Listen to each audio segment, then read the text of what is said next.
Yo, yo, yo, yo, what's going on? What's going on? Welcome to another episode of Empire Jeff TV. I am your host, Empire Jeff, coming back at you with another episode on a Monday with the NBA League Pass Live. Got a couple games on right now. Busy night in the NBA, topping off with the New York Knicks at the Los Angeles Lakers tonight. So shout out to everyone. I've been gone a couple of days, man. Holiday time, been around a lot of family. So I don't think I've done a show since Friday. So little break here. Had to get back up here tonight and catch some NBA basketball leading up to the Laker game tonight. Some games on early, man. So figured I'd see who's typically I go on much later than this. The normal cast of characters may not be around right now, but there's some good games going on right now. 3 games early: Bulls at Philly, Clippers at Pacers, Rockets at the Cavs. So we got some good games going on right now. And set the Monday off with some NBA League Pass Live here. So go ahead and get it started and see see who pulls up a little earlier than usual. I don't expect it to get too busy in here because most of my crowd is usually a late night crowd, and a lot of people don't usually see me pull up to about after 9 p.m. Pacific time. So if anyone's catching any games right now, let me know. I'm catching a bunch of different ones right now. Right now, I got the it's kind of like when you do the multi-view on the TV over here. So the Bulls and the Sixers, that was like a blowout early. Bulls kind of made this a game over right now and actually went up 1 in Philly at the end of the first quarter. Clippers leading the Pacers by 4. And Rockets, Cavs, 34-31. Rockets leading the Cavs right now. All good games so far out the gate tonight. We got Hornets and Raptors coming up soon. Timberwolves at Heat. Pistons at the Hawks. That's the next wave of games coming up here. So let me know if any of y'all not watching any games right now, or you're just strolling through YouTube, seeing what's going on right now. We could talk Lakers. We could talk any team in the NBA. You can talk whatever you guys want to tonight. Right now, like I said, it's NBA League Pass Live, so we can pretty much break down anything that you guys want to, discuss right now. So, let me see here. Give me 1 second. My computer's been like giving me problems every time I go live the last couple of times, man. Like sound just completely cuts off, like right before we come in live. So I don't know what's going on with that, trying to break through that. But this time actually did all right. So I want to shout out everyone too, man. We got up to 708 subscribers now. So shout out to you guys. The next goal is 1,000. But 700 was the next stop on the way to 1,000. We broke through 700. We are now at 708. So shout out to you guys. Appreciate the support as usual. Like I said, I've been off a couple of days. I don't know if my last show was Thursday or Friday, but had a lot of family obligations this weekend. But I am back tonight. So appreciate you guys, man. Dan's Inspiration, thanks for pulling up. Appreciate you. Need Clippers to lose. They are ahead of us in the standings, and Lakers unwilling to trade Reeves and package with Bulls. And then the Clippers are on a heater right now. Another good run right now. Shout out to them. They're doing it. Like I said, we can clown them when they're down. You got to give them their props when they're up, and they're doing things. They're figuring some things out. Kawhi's playing incredible. Moving Russ to the bench. That team looks completely different. That kind of sounds familiar, right? They're playing great. Ty Lue's coaching great. These guys are playing. They're defending well. They're making shots. Kawhi is looking very vintage Kawhi out there. Now it's all about them staying healthy and no distractions over there. But shout out to them, man. They're doing good things right now. African Gamer, what up, man? Thanks for pulling up. Appreciate you. Appreciate the continued support as always, man. Appreciate you. Black Mamba, what's good with you? Thanks for pulling up. Appreciate you. And JSJ, thank you for pulling up. Just talking basketball, man, in general tonight. We could talk, like I said, we could talk Lakers. We could talk any team in the NBA tonight. Watching all the games right now. Like I said, I know this is really early compared to the times I usually go on, but I'm going to watch the Laker game later. And by the time the Laker game's over, I'm not sure if I'm going to be able to do post game. So I wanted to come up here tonight and get that out the way. So let's see here. Not Lakers related, but I'm a Chargers fan. RIP. Hope we can get Jim Harbaugh or Bill Belichick. Yeah, man. The Chargers, man.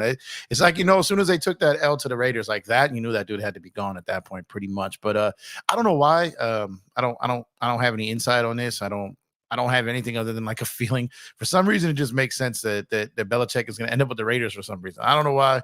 I'm not saying it makes sense. Actually, I take that back. It just seems like one of those things that doesn't make sense that happens. But the Chargers need someone. I don't know if they're going to pay. The Spanos family typically doesn't overpay for head coaches. And when you got someone like Harbaugh or someone like Belichick, if they do hit the coaching free agency waters, they're probably going to go to the highest bidder. And I don't know if I don't know if the LA Rams are going to LA Chargers. Sorry, still so weird. No one here rocks with the Chargers in LA. It's weird. I don't know if they're going to cough up that money for him or not. We got to wait to see if that happens. What big man can the Lakers realistically get from trade deadline? Who would be required to be traded? So that's an interesting question because I don't really feel like the Lakers are going. Like the league is going to be just full of big men on the buyout market, right? I think the big men are going to be at a premium because, like I said, if you're trying to win an NBA championship or at least make a deep run in the playoffs, you're going to have to go through, Joker, Embiid, Towns, and Gobert on the same team, and Anthony Davis on the Lakers. So you're gonna have to stock up on you're gonna have to get some bigs over there. So I don't think there's gonna be a lot of bigs in the buyout market. I think they're gonna be at a premium, and guys are gonna have to pay a little bit to get those bigs. I think scoring punch and shooters might be available more on the buyout market than in years past. But as far as bigs that are available, I really don't necessarily know yet because it's going to be where teams are in standings. You got to understand that remember the play-in games have now made it to where teams who are wouldn't be eligible for the playoffs are there, and the owners are looking at some money to make off those extra home games, and and teams kind of go for a little bit more now. So I don't know what bigs would be available. We're gonna have to wait and see, and I think they will be expensive. I think we'll know more in the next month. So today, being December 18th, trade season has officially started as of December 15th. As far as the remaining of the league that is ineligible to be traded until January 15th comes, that'll start kicking up around, in the next, 2 weeks. Teams will start talking about guys who will be able to get moved on January 15th. And then it'll bleed into February 8th with just a trade deadline, and things are going to get exciting. So I don't really know yet what big will be available. We got to see where these teams are standing-wise, and we got to see what these teams want as far as the price tag. Realistically, what changes do you see the Lakers making?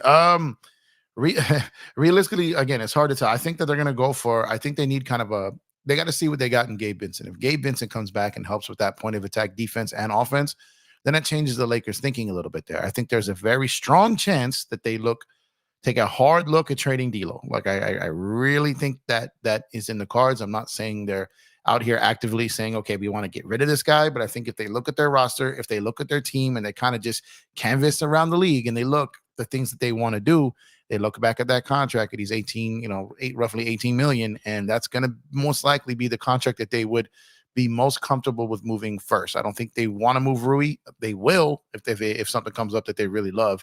I don't believe they will move Reeves. And as you start going on the roster with these guys, as far as money tallying up to a trade, you can't trade Vanderbilt. Taurean Prince makes less than $5 million.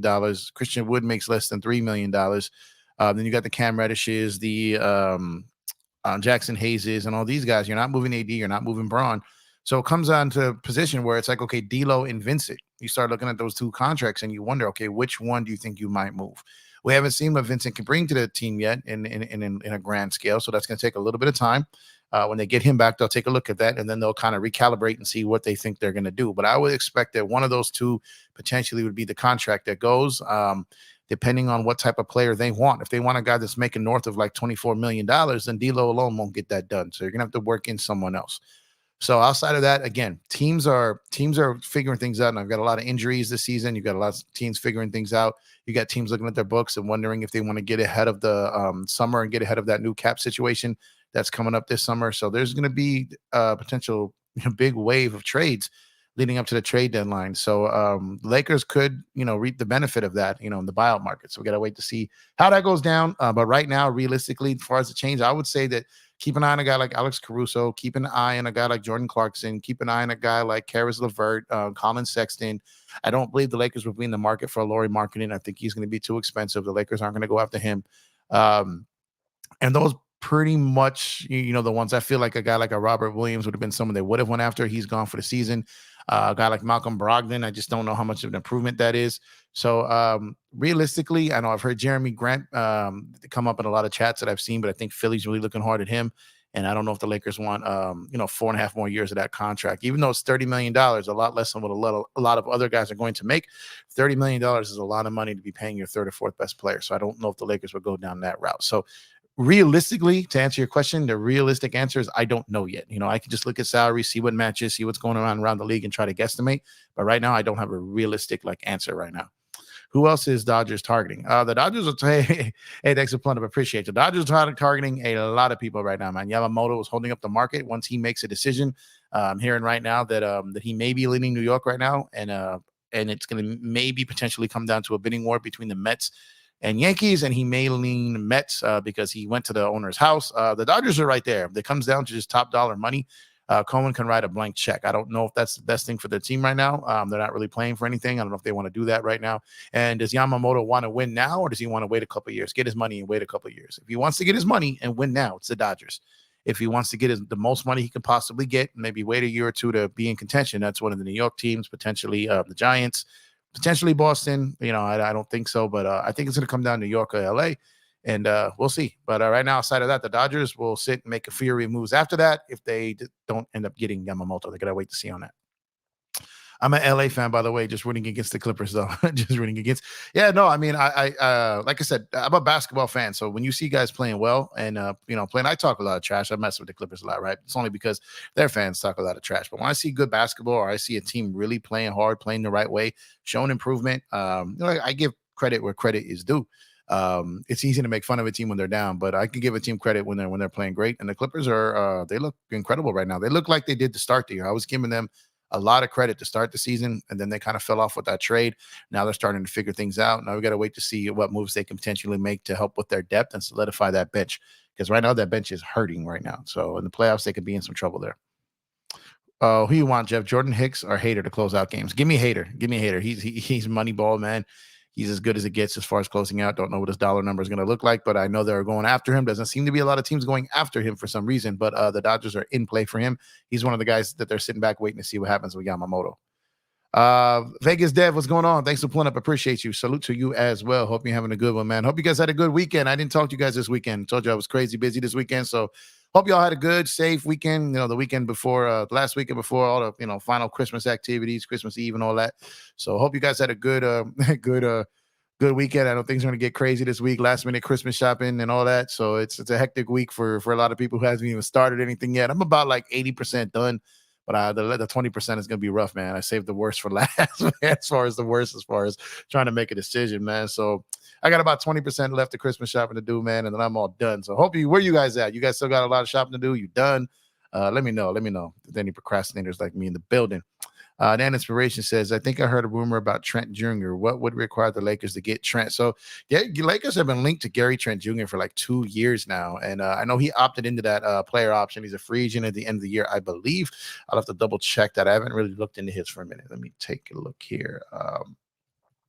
I want to say he opted into a player option last summer. And I want to say that he will be a pending free agent. And I do know that he is a Clutch client. So let me look at the contract here for Toronto here. Gary Trent. Yeah, so he's about $18.5 million. You can make a move on him for D'Lo alone and potentially some draft or capital there to try to get him. But he would be gettable. He isn't a long-term deal. But the Lakers probably would not trade for him unless they felt that they could re-sign him. Like I said, he is a Clutch client. But I like Gary Trent Jr. He's a solid player. I don't know how strong of an upgrade it is over D'Lo, but maybe the fit would be a little bit better. But outside of that, depending on what Indy does, I keep coming back to this. I'm hearing that the Lakers would love to get their hands on Bruce Brown again. Again, meaning they thought they had him in the offseason, and then Indy came in with the offer of $10 million more. But I think if they had a chance to, he is second-year option is at a team option, not a player option. And I don't know what Indiana's long-term plans are with him. So keep an eye on that. But as far as Trent Jr., I haven't heard a lot of him this year as far as the Lakers really actively shopping to try to get him. I know that was more last year, potentially a little bit this summer, but more than likely that's probably a fallback option. I don't know if that's at the top of their list right now. If we're going to do no trades, I hope we can get lucky with the buyout market. Well, that's what it is right there. The Lakers are very positioned to be mega players in the buyout market. So there may be trades where they dump guys and free up roster spots. So maybe a guy gets moved and they open a spot or two, and then they go after that buyout market aggressively because they know they're going to get someone. So if you see the Lakers make a move where it's like 2 guys for 1 to free up an additional slot, and you got the 14th and 15th slot open, then a buyout guy's on the way. And I always pay attention to when a guy gets moved, like a veteran or a really good veteran gets moved to a team that's going nowhere. Initially, that buyout has probably already been negotiated. As soon as the trade is done, they get bought out, they hit the market, and they go to the team of their choosing. And that is where the Lakers, OKC, and those guys are going to be in a real strong position, because a lot of the other contenders that are above the first apron aren't going to be in position to sign any of these buyout free agents if they're above a mid-level taxpayer mid-level exception. So Lakers going to be in excellent shape there. Hey, Juan, thanks for pulling up. I appreciate you. What's up, Empire Jeff, man? I'm pissed. I can't believe the Clippers passed us up already just because of Darvin's scam. And they're on a run, man. They're on a run. And it's okay. I mean, everything's packed up in the standings. I don't really worry about being behind the Clippers right now.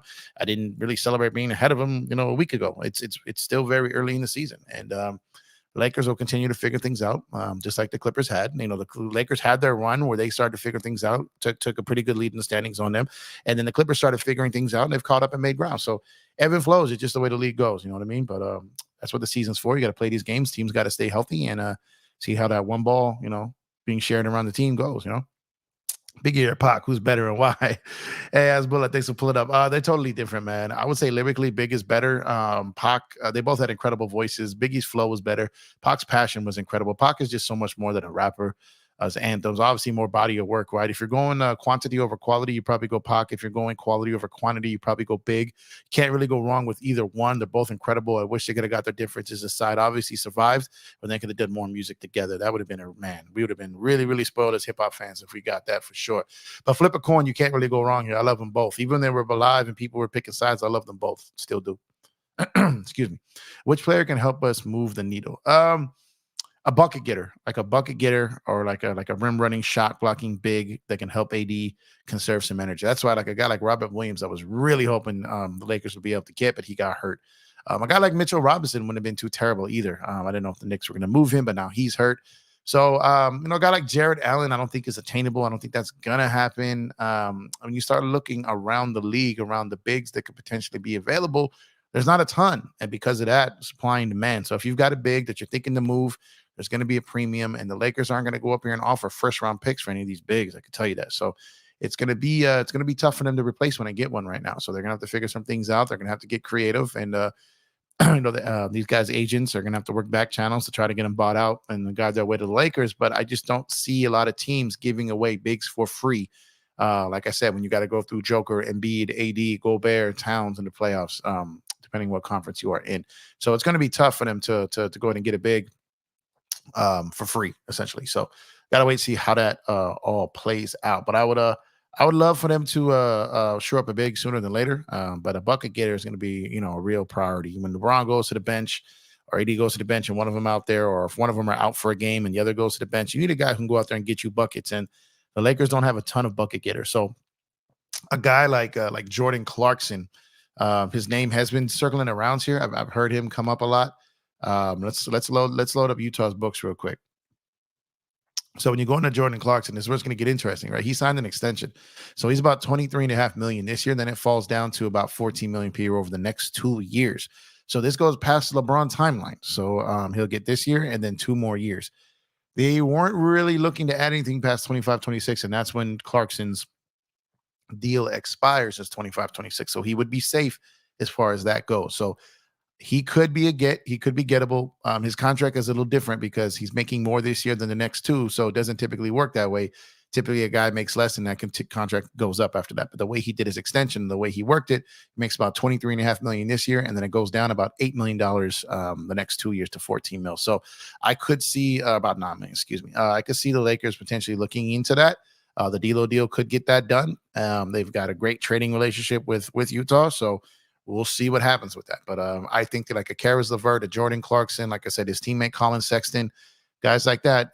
Think you look around the league like a DeMar DeRozan, like I said, Alex Caruso. They're going to look at the Bulls rumors just will not go away. Part of me wants to wonder if they're linked to Zach LaVine because they really want DeRozan and they're trying to find a compromise there. I don't really know yet, but I don't believe the Lakers will get Zach LaVine. I don't believe they should, but we will see. What route they take there.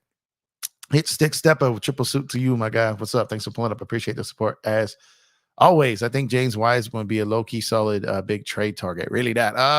I mean, that would be a fallback option. Maybe a guy you can get for like pretty cheap. And maybe even Detroit buys him out, lets him go. So that's a project though. I don't know how much he can help you this year. I don't know. I don't know if he's a guy for now. He might be a guy for the future, but you need some for now guys right now. Hey, Craig, thanks for pulling up. Appreciate you. Thank you for the support. Rundown Production. What's going on, my guy Cuba? Thanks for pulling up. Appreciate you, man. Hope you're doing well. Chris, the graphic god. What's up, brother? Flippers always play the best run this time of year. I think in 2020, they didn't lose in December. Yeah, that's a fact. They hit this portion of the season where they kind of ramp up, get going. But Kawhi has played every game this year. That's impressive. They're playing great. And like I said, it's okay to talk trash. It's okay to clown. It's okay to do all that. But when they're playing right, we got to be objective. We've got to keep it real. They're playing fantastic basketball. So give them credit. Let's see if it can continue. Let's see, if the one ball to go around thing continues to work. Let's see how it happens if their depth becomes a problem, if injuries start to stack like it has with other teams. But again, that's no shade. That happens to every team. I'm just waiting to see like what does this team look like if their depth is challenged, I guess is what I'm saying. Right now it's not. But they're playing great. Shout out to them, man. I would love JC, reunite him and D'Lo.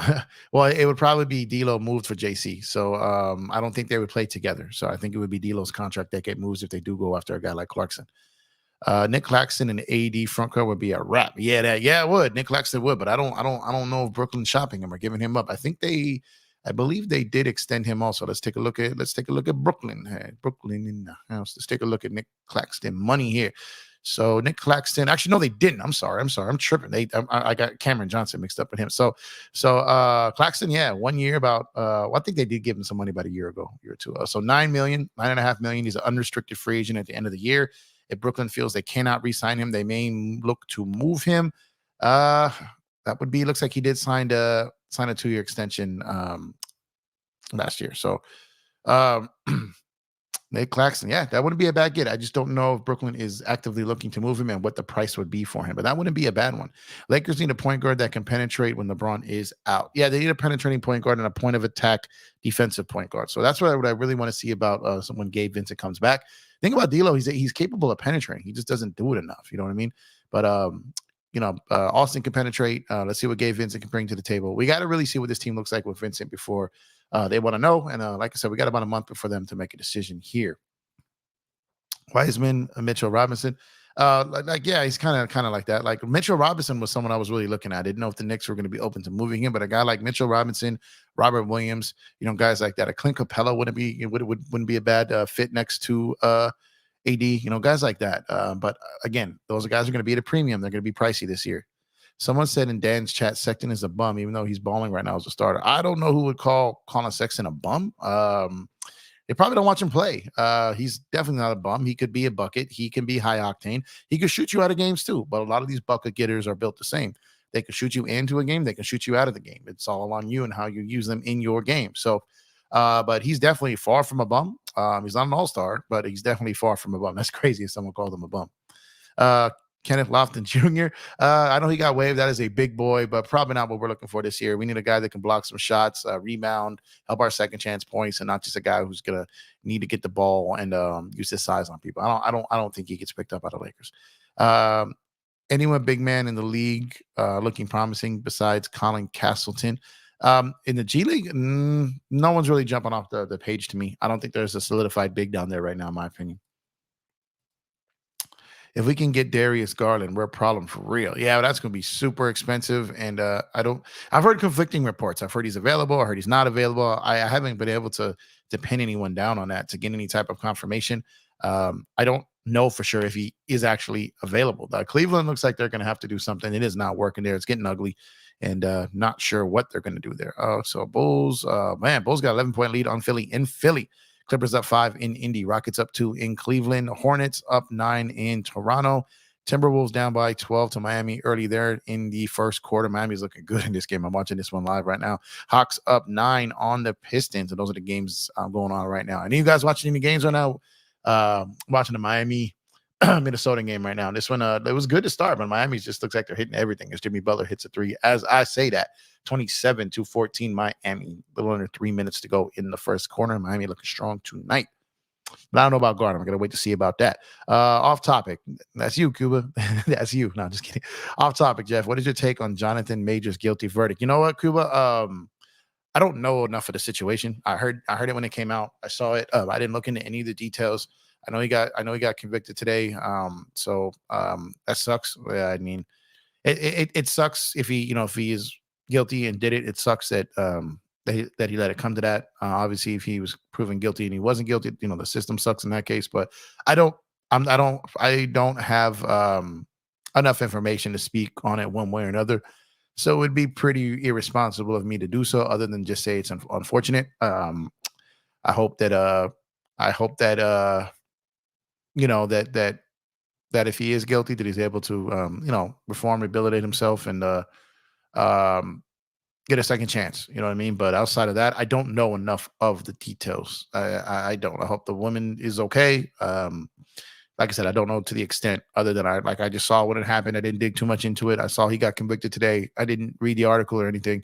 So it's the best way to say is my take would just be it's unfortunate for everybody involved, and I hope everyone involved is okay. Micah, yo, what's going on, man? Hope you're doing good. Thanks for pulling up. Appreciate the support as always. Hello, Miss Angie B. Thank you for pulling up. Appreciate your continued support. Hope you're having a good day. Hope you had a good weekend. Like I said, I got your message earlier, and we talked. So we're gonna line up that show soon. I got you. The last couple of days have been just crazy busy. But we're gonna line that up this week for sure. What happened to Jay Huff? I mean, he can block shots and hit threes. Yeah, but the problem is he blocks shots, but he can't run the floor. He's not a guy that you're gonna want playing decent minutes in a playoff series. He's just not that dude. Bulls are gonna blow the lead. They probably will. They probably will. Let me change this channel here. We got commercials going on here. This is probably gonna be an ugly moment. Let me check out the Grizzlies Thunder for right now. Is that game started yet? Actually, no, it's probably in pregame, right? Yeah, okay, that's in pregame. Let me get to one of the games that are on. Give me 1 second, guys. Let's see what we got. Pistons, man, they're just so hard to watch, man. Let's check out the Hawks. I haven't caught the Hawks for their last couple of games to see how they're looking, even though they're playing Detroit. They should look great tonight, but it's 31-18 Atlanta over Detroit right now. I want to see Atlanta play a little bit. I haven't watched them much the last week or so. Yeah, the Bulls are probably going to blow that lead. Man, I can't even lie. Harden looks great. He does look great right now, and he's had. And this isn't nothing new. He has moments when he looks great. Is he going to look this great in the playoffs? Is he going to look this great in a closeout game? I mean, that's what we got to see, right? That's what we got to see. How is this Clipper team gonna fare in a playoff game where you have multiple guys used to having the ball in their hands, and they're not going to at times? So these are the challenges I want to see. And if they pull it off, salute to them. But I want to see it as an NBA fan. I want to see it. It's interesting. Thoughts on Draymond getting counseling? Yeah, when this happened, I said I felt like a parent who got in trouble and they took their kids away, and they're going to make them go through all these different steps before they can get their kids back. And he's in that step right now. First stage is counseling, right? So when they said suspended indefinitely, that's how I took it. It's like this guy's, he's got to go to counseling or something, and they actually did. They've got to do something, man, because they've got to save this man from himself. He's just out of control. The stuff he's doing, we can't have that on a basketball court, and it's not good for anyone involved, including himself. So he's got to get right. If FGA and Tatum are available, I'm taking FGA for the Lakers. That's a good take. SGA is incredible. He is a certified bucket getter. Tatum just seems like that guy the Lakers would want, though, the star power. SGA is great. A lot of casuals don't know about him. I think if you're a casual, you're going to know about Tatum. I don't know if FGA is the biggest star as Tatum. Not saying he's not better than him, because he's an incredible ball player. We all know that for sure.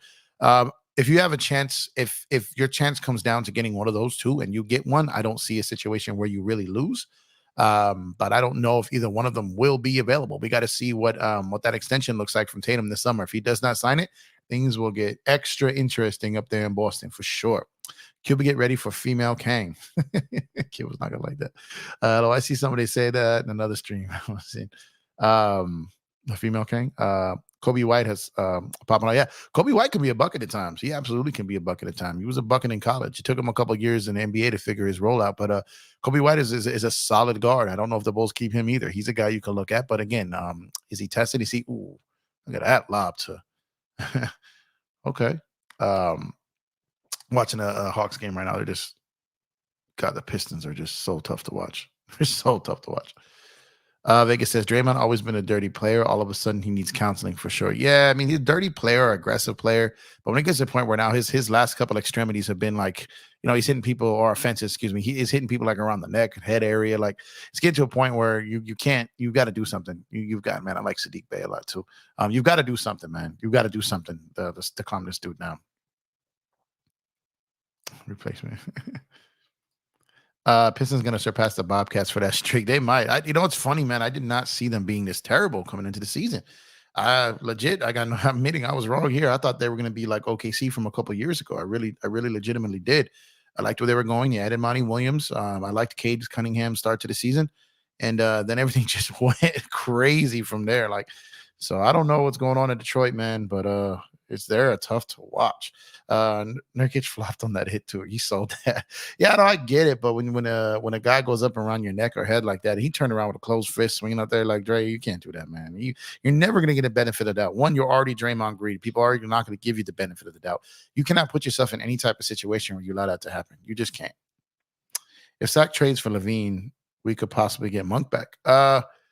We could. Are you talking about as a free agent or as a trade? I'm not. I'm not sure if Sacramento would trade with us. Even divisions really don't matter, but I don't think they would want to help improve the Lakers, but a team they have to potentially go through or match up with against in the Western Conference playoffs. I think they would look to maybe move Monk to Chicago and let Chicago try to figure that out. But if there's a 3-team deal, then maybe Sacramento really wouldn't have a say in that as far as having the Lakers rope in for Malik Monk, and that's something the Lakers absolutely could try to pull off. He'd be a perfect fit, like I said, a bucket getter.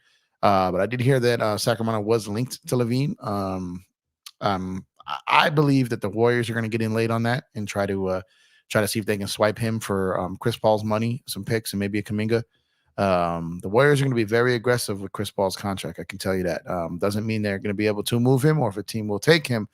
But they're going to be very aggressive with trying to move that and maybe some of their picks. So it's crazy because we may still end up in a world where Chris Paul gets moved, bought out, and still ends up a Laker. That would be crazy. Is Monty Williams that bad of a coach? Here's the thing about Monty. I don't think Monty was as great of a coach as people labeled him, but I don't think he's as bad as what this team is playing like right now. This is just a team that does not work together, does not fit together. And once they started going downhill, got in their head, and they look like a team that's just thinking instead of playing. And when you got teams that do that, that's when you get into a lot of trouble and things just spiral. Guys in the locker room aren't getting along. They worrying about things off the court instead of on the court because they basically see their season as over already.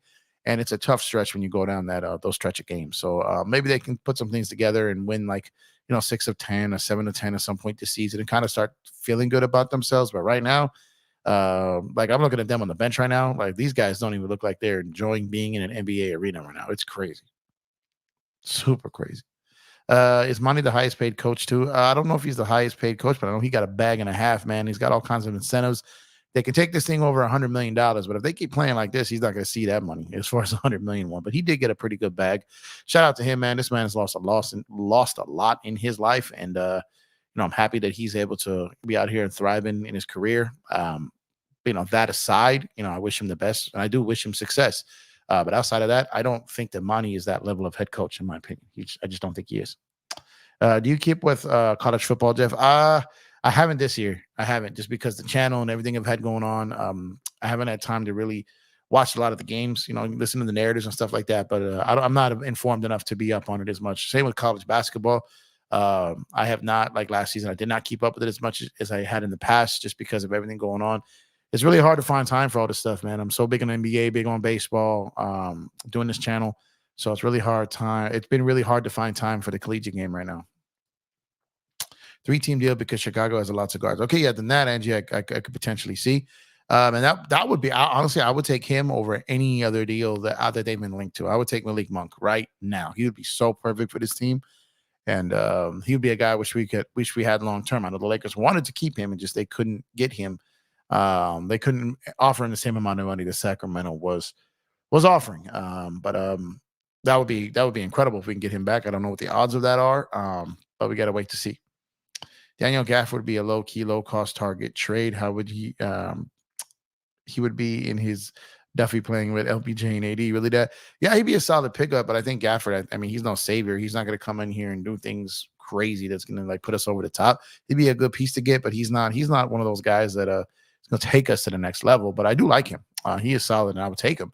But what's the cost? Like I said, I think bigs are going to be at a premium, and I don't know how much the Lakers are going to want to pay. Can Walker Kessler be a target for us? That I don't know. I haven't heard his name linked. I haven't heard them really being motivated to move him. He's a piece for the future that they probably might want to hang on to. But Danny, if you offer that guy incredible price for that guy, he'd probably do something. But I don't believe they're actively looking to move him. You'd have to kind of come at them with a deal that might blow them away, because I haven't really heard them linked. I'll check on that, but I haven't really heard anything about him. I think Kessler is part of, I think he's part of Utah's future. Exactly. I don't believe they're looking to move him, but sometimes dudes get moved if there's a crazy offer. I think Monty is second only to Pop. Yeah.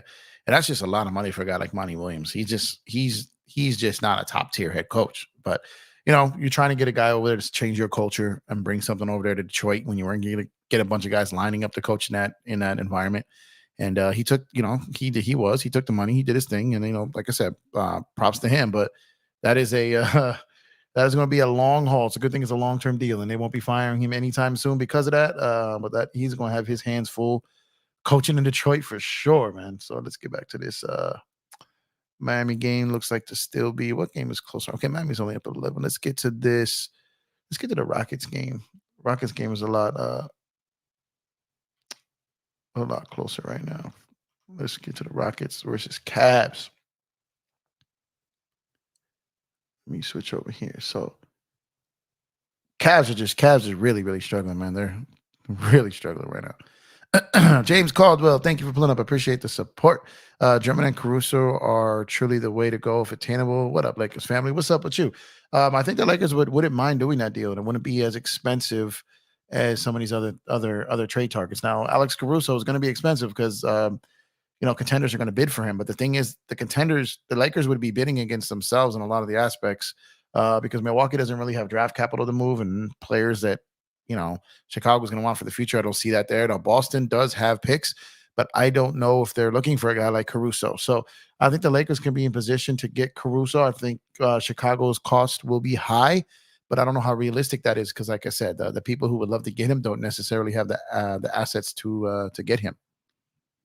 Bronny 2024 for hey Mission, thanks for pulling up. Appreciate you. I think the Lakers are definitely in on Bronny. I think they would love to get Bronny. I think obviously LeBron will want Bronny in LA to where he can stay in LA and he can watch his son play even after he retires or extend his career and stay longer. So that would be great for him. So absolutely. I think the Lakers are going to trade with the Wizards or Jazz unless there's another team that wants to trade with us. Well, a lot of people are throwing out the narrative that the Lakers have a great relationship with Washington, but that guy's gone. The guy that they did a lot of deals with, he's gone. It's Michael Winger over there now. They have no relationship with Washington now. They used to. They did. But the guy that they did all those deals with is no longer there. It's the former former GM of the Clippers that is there right now. And I don't know how much he's willing to help the Lakers right now when all his boys are still over there in Clipperland. So I think that's a false narrative that goes around. We do not have that relationship with Washington anymore. We do with Utah, but we don't with Washington. I've seen a lot of people put that out there. And it's just, not the case. But it doesn't mean they can't do a trade with him, but it's going to be building a relationship with Winger, who they do not have one with yet. Hey, we got a super chat here, man. Thank you. Appreciate you so much.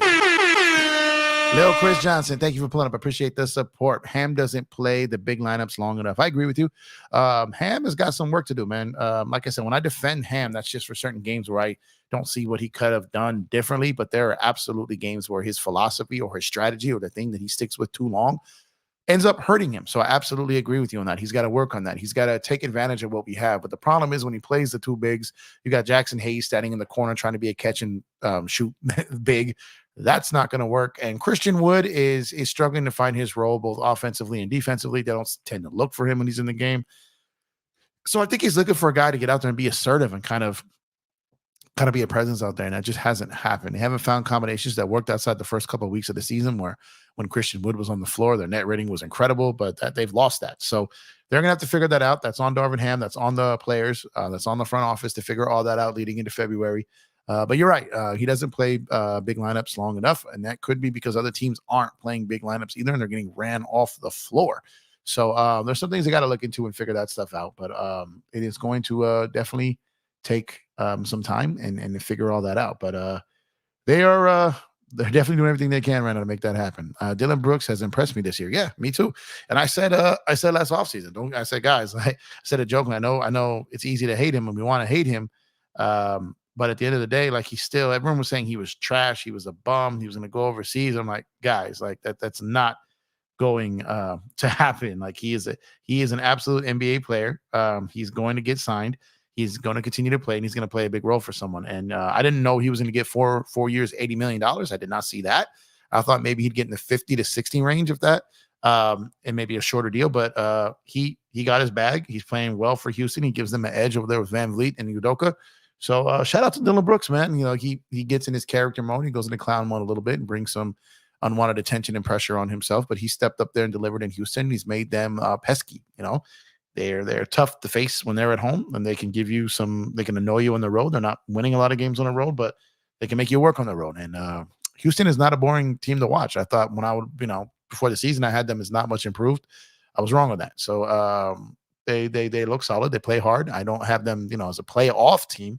I can see them getting, near a 10th, competing for the final play-in seed, and we'll see what happens there. I said it's halftime. Okay, got you.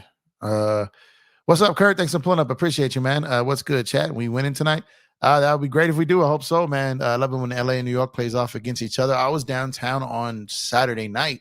Then I was coming across a lot of Knicks fans who were, going to the Clipper game before and after the Clipper game. I wasn't at the Clipper game, but I was in the LA Live area out there just making my rounds over there. So got to see a lot of Knicks fans. A lot of people told me that a lot of people were going to both games. So, whenever the Lakers play the Knicks, the Celtics, Chicago, all those, those cities, there are plenty of those fans who live in LA now. They root for their, original home teams.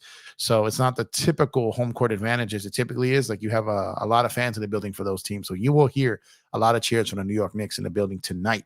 And I'm excited to see LA and New York. Always love seeing when they play off against each other. Always fun indeed. Hey, Fabio, thanks for pulling up. Appreciate you. If the Lakers get Bruce Brown, we can beat the Nuggets. Yeah, it definitely would help. And again, I'm just telling people, I know people think, I brought this up a couple times and people think I'm crazy, but I'm not just pulling this out of thin air. I'm not convinced that India is going to keep him long-term. They've got a team option, and I don't know how much they actually value him right now with the pieces they have. So I'm hearing that, they were dead set on trying to trade Buddy, and now they're kind of like 50-50 with that right now.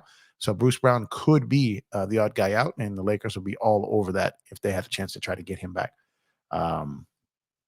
So let's see what happens there. Hey, Laker girl, thanks for pulling up. Appreciate you. Yeah, I think we're winning tonight as well. We need it. It's a home game, and LA, New York playing each other is always prime time, and even if it's not national televised game. And I think we get it tonight, and I think we kind of get back on track here for some of the sloppiness we've been seeing out there on the floor. Mr. 81, yo, what's up with you? Thank you for pulling up. Appreciate the support, man. Hope you're having a good day. James Caldwell says, hey, Jeff, what do you think about the Flippers? I believe that they're playing better, but are more of a product of a rather light schedule. Well, I mean, they play who they play, right? We had a light schedule. We had back-to-back games in San Antonio. We almost blew one and we lost the second one. So you can't take those games for granted. Clippers went in and handled business in both of those games against San Antonio. We did not. So we can sit here and say about the light schedule, you know what I mean? But you still have to play who's on the schedule and you have to beat them. So light schedule, yeah. But any given night in the NBA, any team can beat you if you don't bring your A game, if you're not ready, and if you don't take them serious. The Lakers learned that. The Lakers lost Friday night's game in the fourth quarter of Wednesday night's game. They gave San Antonio confidence, and they rode that all the way through the next game. So schedule is what it is, but it all balances out. And the Lakers have had their shots and have their chances to beat up the teams that they should have, and they've let some of those get away. And so I'm not going to punish the teams who don't let them get away. You know what I mean? So the Clippers are doing what they're supposed to do. The Lakers should have handled business on Friday. They didn't. So it just be that way sometimes. That's how the league shakes out. I want a Miami trade. Duncan Robinson is the ideal shooter next to Braun, and he cuts to the basket too. Come on, Pat Riley. Well, Pat Riley falls asleep at the trade deadline, so we'll see that. And I don't know how much he wants to trade with the Lakers. But outside of that, I don't know if there are any Miami Heat type dudes on this roster. I'm sure they would love Vandal, but that's not going to happen. He can't even be traded. You thinking maybe they want to trade back for Gabe Vincent, something like that. But I don't know if that trade makes sense for them either. But that he would not be a bad fit on the Lakers. I agree with you 100%. I feel like Duncan Robinson is better now than when he got the money, to be honest. I think he's a better player now. He's doing more than just catch and shooting that he was doing in 2020 and 2021 when he got paid. I think he's a better player now, and I would not mind him. I think he is playing, definitely think he's playing better now. Coach Bump needs to use his timeouts to stop runs early. The lack of coaching is killing us. Yeah. See, I struggle with that, man, because how often is he supposed to keep calling timeouts to tell these players the same thing? You know what I mean? At the end of the day, it's them. It's their energy. They need to start games better. They need to play harder. They need to be more attentive. They need to be more assertive. They need to bring their A game early and often. They need to play smarter. You can't just continue to put this on the coach when it's the same, when it's the players that are out there. You know what I mean? You have LeBron James, you have Anthony Davis on the floor. Like at some point, the players need to start being held accountable a little bit more. Darvin Ham has a lot to learn. He has a lot to grow into his role as an NBA head coach. You get no argument from me there. But to give him 100% of the blame and let these players escape like they're not the ones out there on the floor with lackluster play, I think that's a bit unfair. I think the players need to get their share of the blame, and with Ham as well. I'd rather have Udoka as a coach, but then we'd have the Laker girls pregnant. That's crazy. That's crazy. That's crazy. Hopefully we don't let Brunson go off like he did the past weekend. Yeah, Brunson is one of those guys, man. He could be a bucket, but again, he could shoot them out of the game as well. Hold on, let me change this game here. Why is the multi-view not up here? What's going on? Hold on. It disappeared on me here. DirecTV up. Give me 1 second. They usually have like a screen where you can see multiple games at once. Yeah, for some reason, they don't have it popping tonight. So let's go back.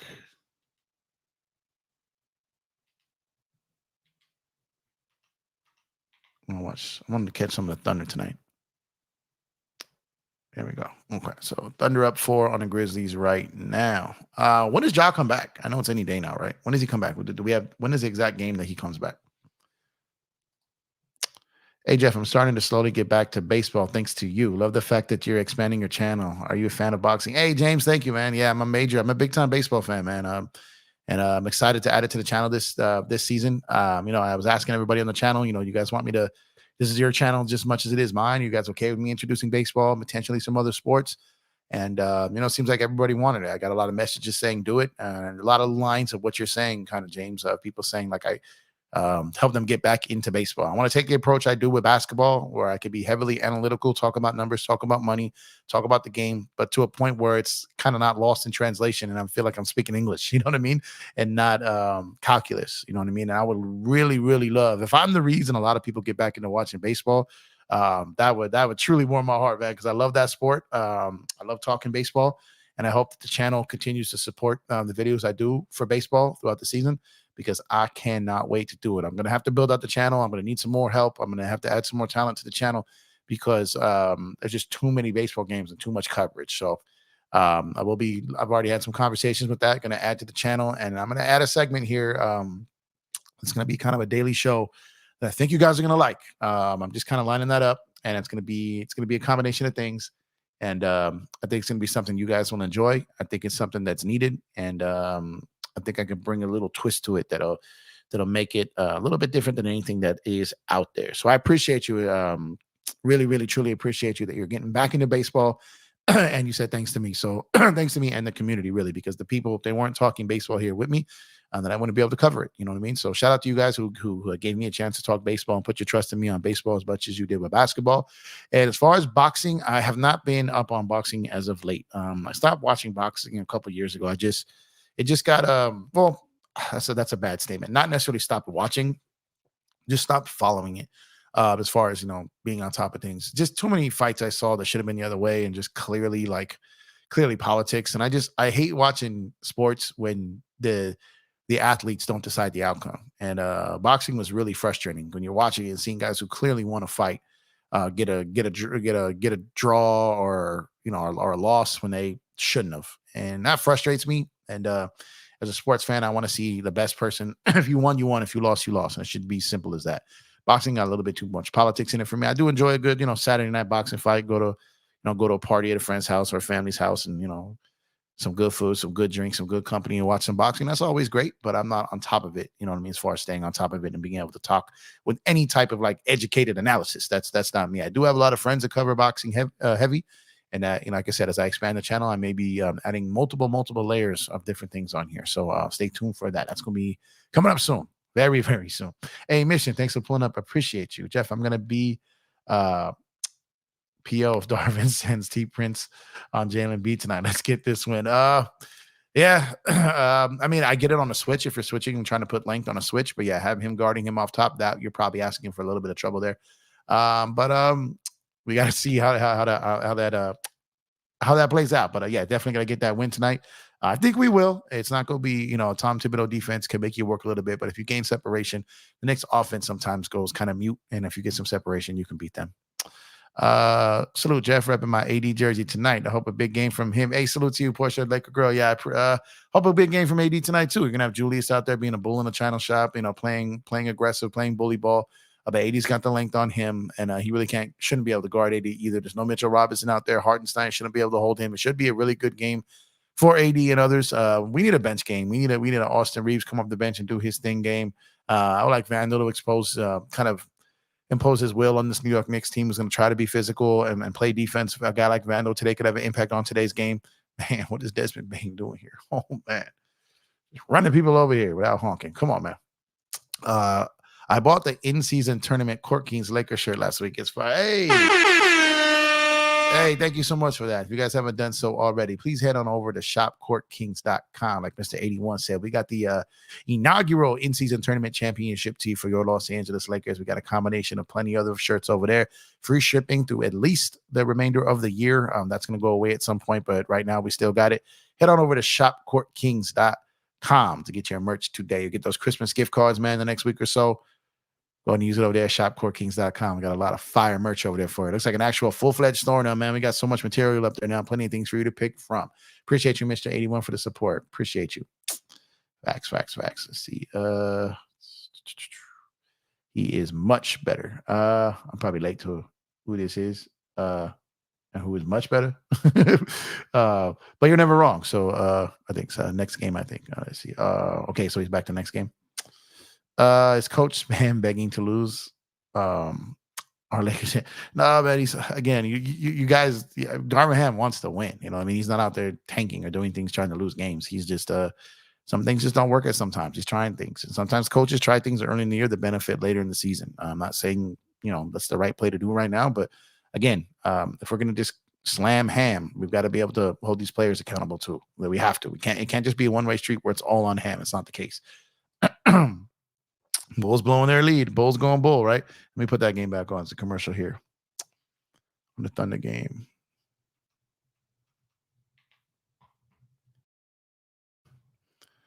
Let's see. Yep. 59-58. Vukovic. Wow. Vukovic with a brick there. Here comes Philly. Philly at home, man. They just play super different over here, man. Joel Embiid's gonna catch. I thought he was gonna pull that three, man. Maxey and Joel Embiid up top, man. That pick and roll. You can kick that back up to Joel. Definitely go pull that from three, aren't you, Joel? Oh no, fake. Oh wait, step back. Oh, he kicked it out in the corner. Batum pump fake back to Joel. Joel just wants to shoot a three. Dribble gives it back to Maxey, who shoots the three. Maxey drains the three, and now Philly is up 61-59. Came all the way back. Now have the lead on Chicago at home. Joel Embiid, man, I thought he was going to shoot that try about 4 times of that possession. Jabbed, pump faked, took a dribble, everything. He passed the rock each time. Passed up a good shot for a great shot. Vucevic comes back and tries to hit a three, misses, and here comes Philly up 2, pushing. Here comes Tobias Harris right at Vucevic, stripped. Man, here comes DeMar DeRozan with the ball to Kobe White. Kobe White's hair is out of control over here, man. Man, Vucevic really wants to shoot another three. Oh, he didn't. Thought he traveled there. Didn't. Floater. Got it, man. 61. Oh. What's up, Laker girl? Shout out, Laker girl, man. Players definitely need to take accountability to slow starts to a game, but Coach Bump needs to recognize when momentum is swinging and call timeouts to subside those runs. He's hella late to call TOs. No, I agree with you. I'm not. My thing is, I agree 100% with your statement there. I agree. But there's times where it comes when you're a coach where you get tired of digging your players out of holes. Now, it's the coach's responsibility. That's what you're there for. Your team's in a rut, call the timeout. But its philosophy is to have 2 to 3 timeouts left in that fourth quarter. That's his philosophy. It's hard to get a head coach who to change a philosophy or strategy in how they coach the game. Not a possession, not a stretch, but a philosophy, like a fundamental belief. It's hard to get them to change that. So that's not really there. There's people who go off of strategy. There's people who go off of feel, right? And Darvin is definitely off of strategy. He doesn't really react to feel. He sticks to his guns. He sticks to his strategy.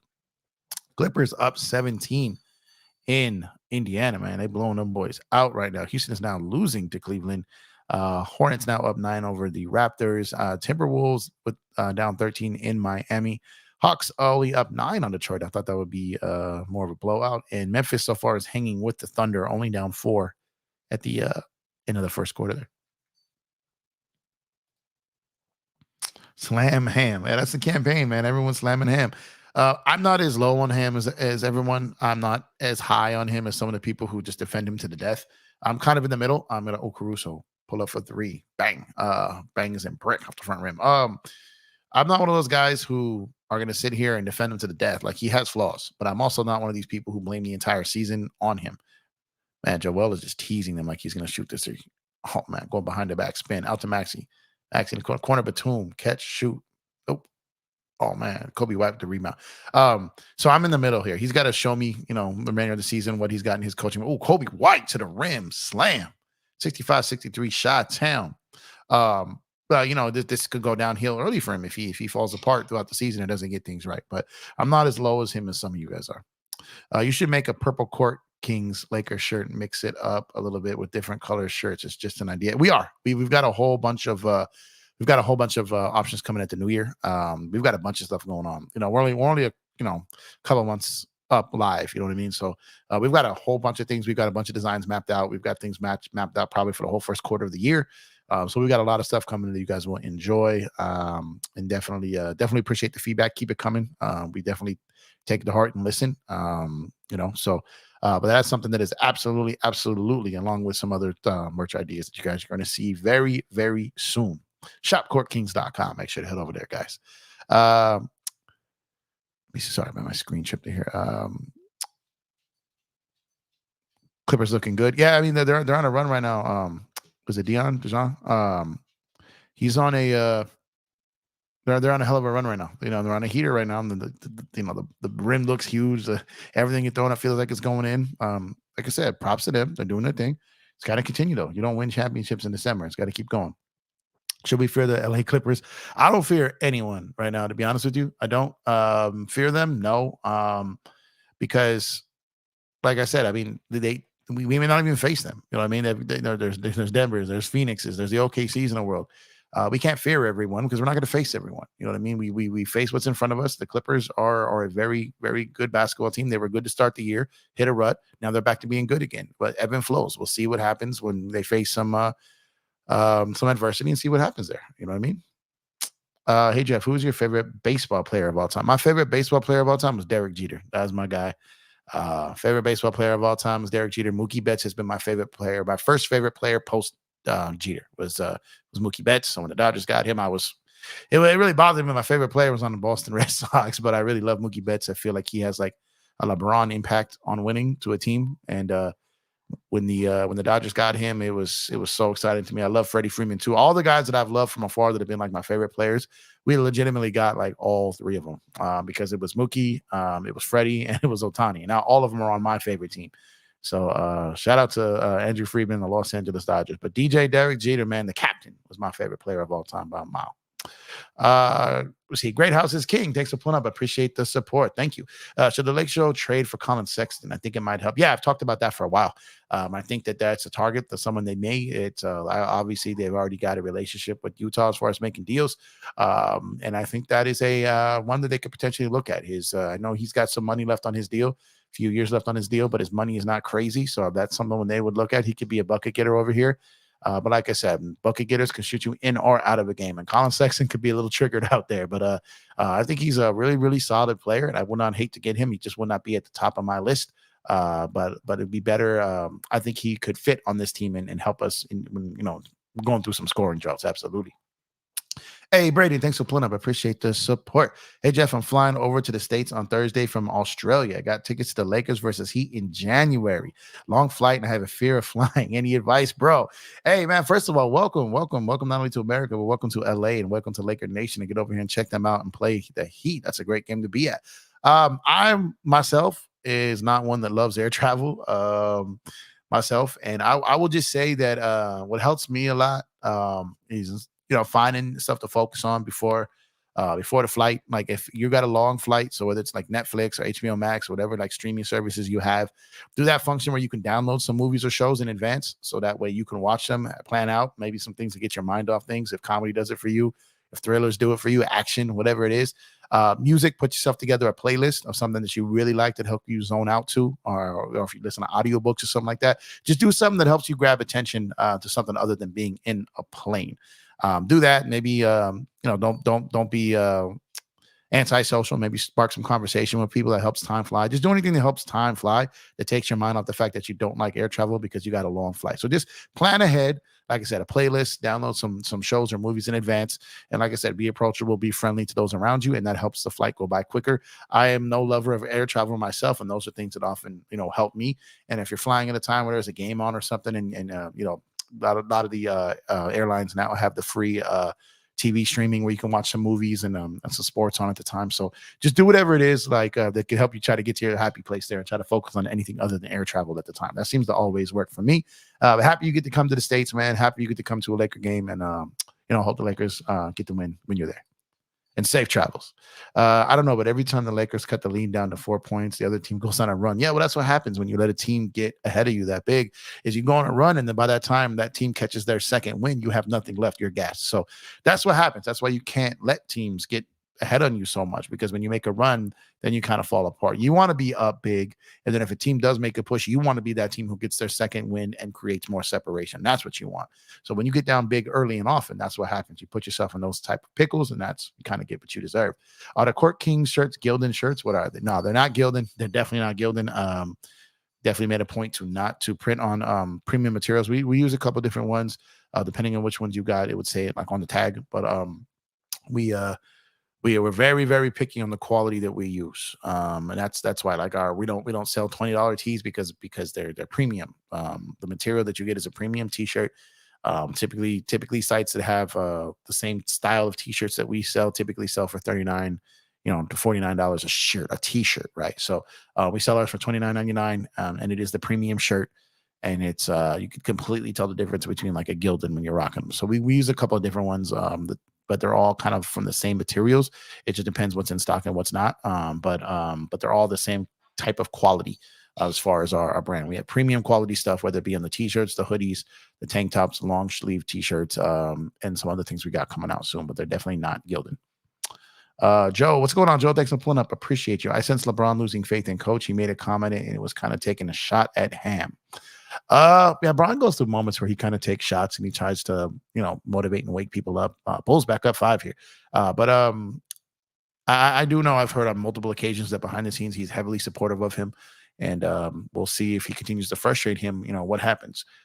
Joel is he's dancing out here too much. There you go. Pulls over the jumper over Vukovic. That's long.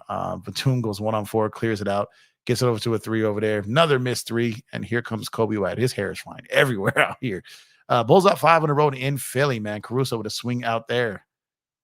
Carter out there draining a 3, man. Philly now up 8 on the road in Philadelphia, getting towards the end of the third quarter here. You guys watching any games? Talk to me here. What's going on?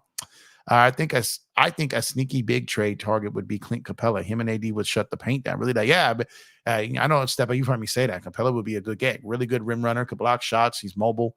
I would love to get a guy like that. Don't know what his price tag would be, if they've even had conversations. But yeah, I've talked about Clint Capella and kind of my scenarios of bigs I would love to add to the team. Brandon said, I've purposely not watched the last 3 around the leagues, got them downloaded to listen to the flight. There you go. See, that's what you should do. Just like, and I appreciate that it's us that you're doing that with. But definitely appreciate that. Shout out to you. And like I said, that always works for me. I'm not a major fan of air travel, man. So I try to plan ahead, plan on some entertainment, music, audio books, movies, shows. Like I said, if I'm flying by myself, then I try to be, not antisocial, talking to people around me. Because I notice even if they're nervous, if you're nervous and they're nervous, kind of some conversation can kind of help each other. And if someone's nervous next to me, I try to help them out too. So, but if I'm flying with my wife or my family or one of my friends or something like that, then, the conversation is obviously different. Obviously, if you need a drink or two to kind of calm your nerves, that helps too. So depends it depends, what works for you. Colin Sexton would be a good fit off the bench. Still remember when he had that skin bleaching thing like it was Sammy Sosa. Yeah, so Sexton has had some interesting stuff throughout his career, man. And even in his college, he had some wild stuff happening, man. But I think he could be a good fit. Just like I said, I don't know how much he would cost, but he's definitely someone they will look into. I promise you that. Hey, Brady, you're welcome. And like I said, safe travels to you, brother. Miguel, thank you for pulling up. I appreciate the support. What's up with you? Hope you're having a good day, man. Hope you're having a good Monday here. I'm watching Rockets Cavs. Yeah, I'm watching this Chicago Philly one is a good one. Let me switch over to Rockets Cavs here. Let me see what's the score of that one right now. I think the Cavs were kind of getting some separation last night. Look, oh wow, Cavs are up 7, huh? Clippers up 22 on Indy right now to Miami up 13 still. Trying to stick with the games that are like kind of entertaining here. But the Cavs up 9 now. Let me switch to that game. Let me switch to that game because like I said, Houston is a very gritty, tough basketball team. They just struggle on the road. So if you got them on the road and you're a team that's struggling, you probably want a team like Houston coming into your building because they're going to play hard, they're going to play with grip, but they're more than likely going to lose on the road. Man, Udoka is always mad. You see him on the sideline, he just looks angry at everything, just forever angry. Like, dude, cheer up a little bit, man. You get paid to coach a game of basketball, man. Enjoy it a little bit. Great House is king. I definitely think they need some more scoring and a smarter backup center. Yeah, they need a point of attack guard both on offense and defense, and they need a big exactly that doesn't just go out there and just get automatic fouls. They can make smart defensive plays and get a block shot without a foul. Get a block shot and control it. Change the pace of a game. Give AD legitimate rest and give him legitimate help so he can get some in-game rest on defense to where he doesn't have to guard the top big on every other team. So for sure. Okay, so 84-77 Cleveland and Houston. Oh man, and there's a three right there. Donovan Mitchell, 10-point game now in Cleveland. About 5.5 minutes to go in the third quarter right now. So this game was starting to get good, but I don't. Houston at home, they can beat anyone because they're gritty. They drive you nuts. The effort. And when they're making shots like that, like when Green is out there just busting shots at home, but on the road, they seem to really, really struggle to finish games. They just really do. So I think Cleveland's going to have the advantage here, but we will see. Cleveland, it's just what the doctor ordered for Cleveland when they're out here struggling. Get Houston on the road. It's definitely going to help your chances of winning the basketball game for sure. You guys, if you have not done so already, please go ahead and like the video. And if you are new to the channel, have not done so, please hit us with a subscribe here. Go ahead and subscribe to the channel. It truly helps the algorithm, puts us in front of other people. Please share and turn on notification bells to get notified when we go live on days like today. Like I said, truly does help out the channel. We greatly, greatly appreciate you guys. Appreciate all the super chats. Appreciate all the super stickers, the super thanks in the comment section, and as well as the Cash App donations. Thank you guys so much. Appreciate you guys, man. It helps more than you guys think, helps the channel out more than you think, and it just really helps us continue to grow it out. And the things that I've got coming for the channel this year, as far as going on the road, recording on location, live with other guests, a lot of this stuff requires travel and more equipment. And like I said, donations to the channel all help go towards that, which then leads to more content to the channel that you guys are supporting. So greatly, greatly, greatly appreciate you guys.